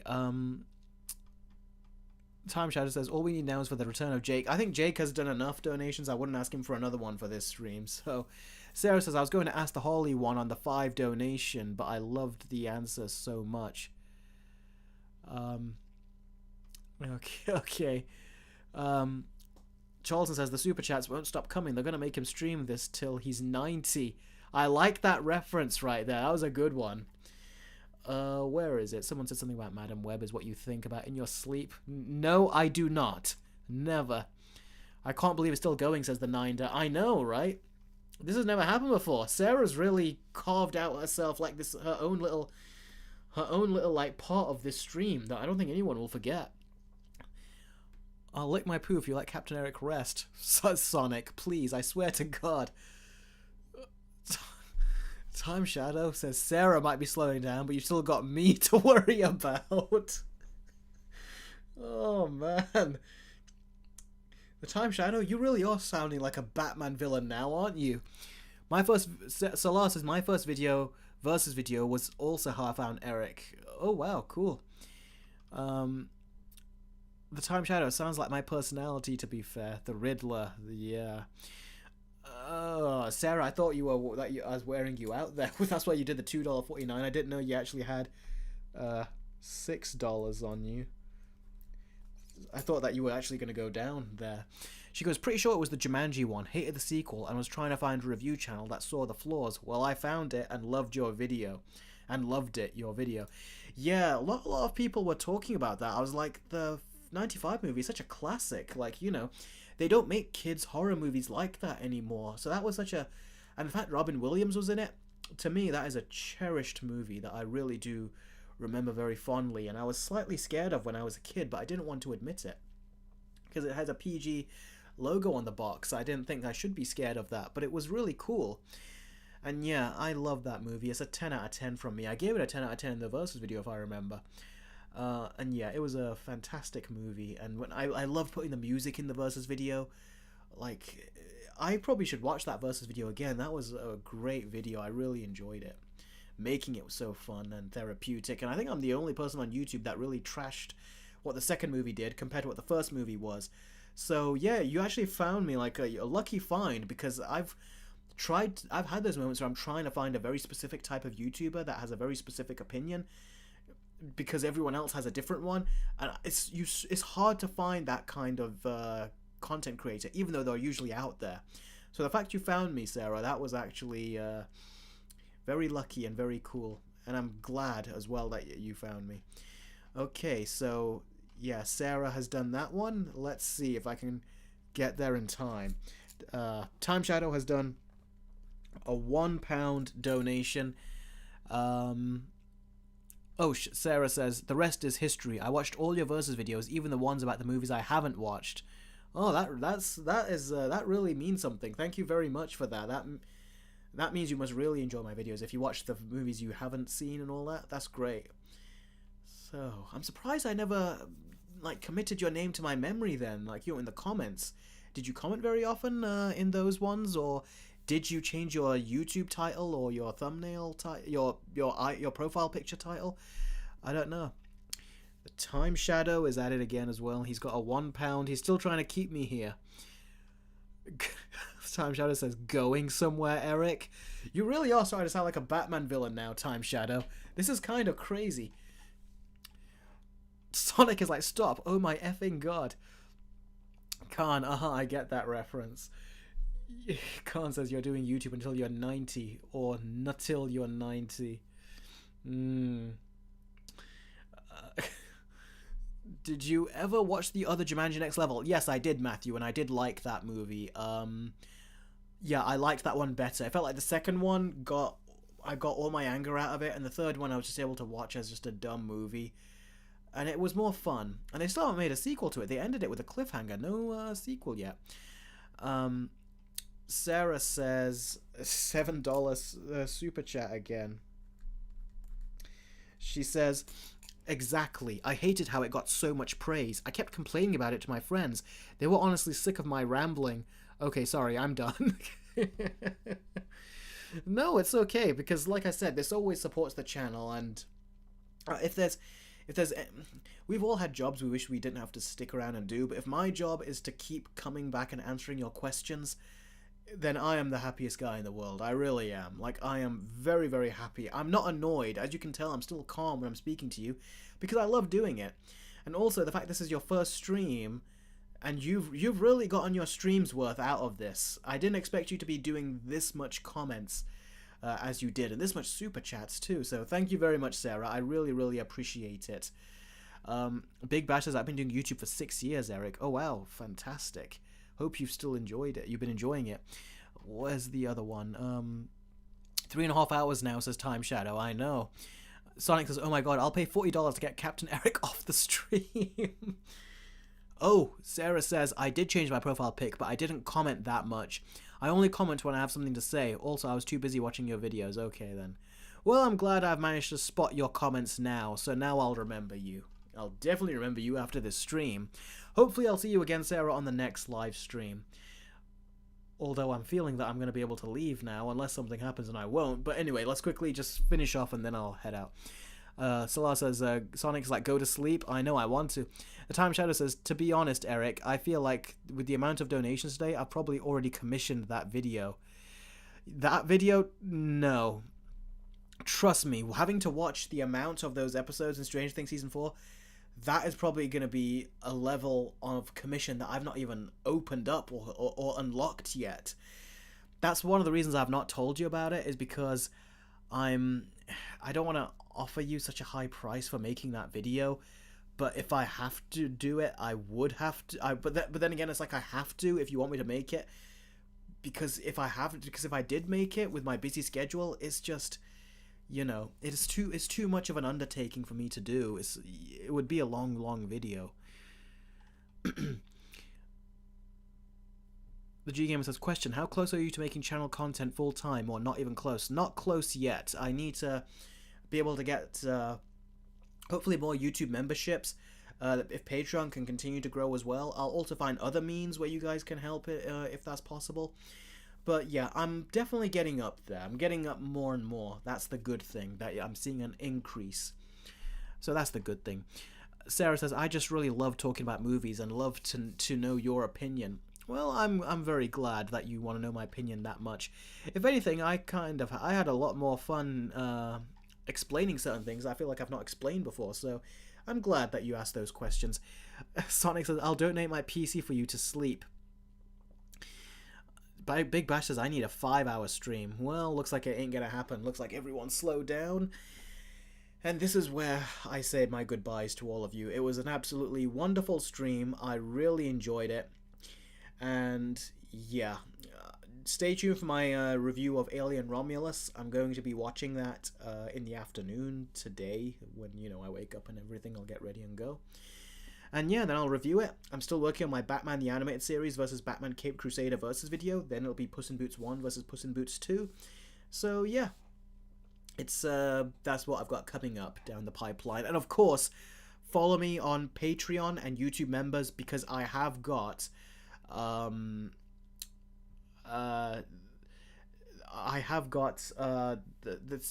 can see I'm tired. I'm rambling on my words. I have got my Kraven the Hunter trailer reaction coming, which will be on Patreon. I've got plenty of other trailer reactions, including my Patreon reaction to Snow White, which was a funny reaction. And of course, I'm going to also do my Let's Watch the final episode of Invincible Season 2. So tons of content available on my tons of content available on my Patreon, and tons of content, including my game show, available on my YouTube memberships. So, thank you very much, everyone, for watching. I really appreciate it. I also appreciate all of your... Sarah, I appreciate all of your donations, and you are such a troll. But the best type. I appreciate all your donations. And I really, I have the best community. I have the best viewers, and I can't wait to share more of my thoughts with you guys. So, thanks so much for watching, everyone, and I'll catch all of you very, very soon. And I'm glad you're done, Sarah. Thank you very much, though. You too, Time Shadow. Take care, all of you. Bye.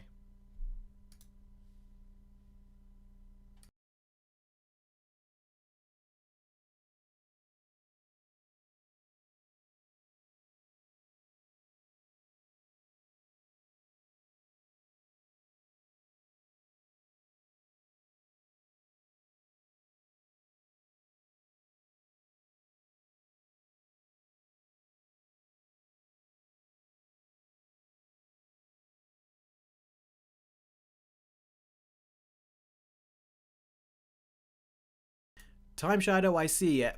Thanks for the £1 super chat. You only kept me on for a few more seconds now with that. Okay, bye.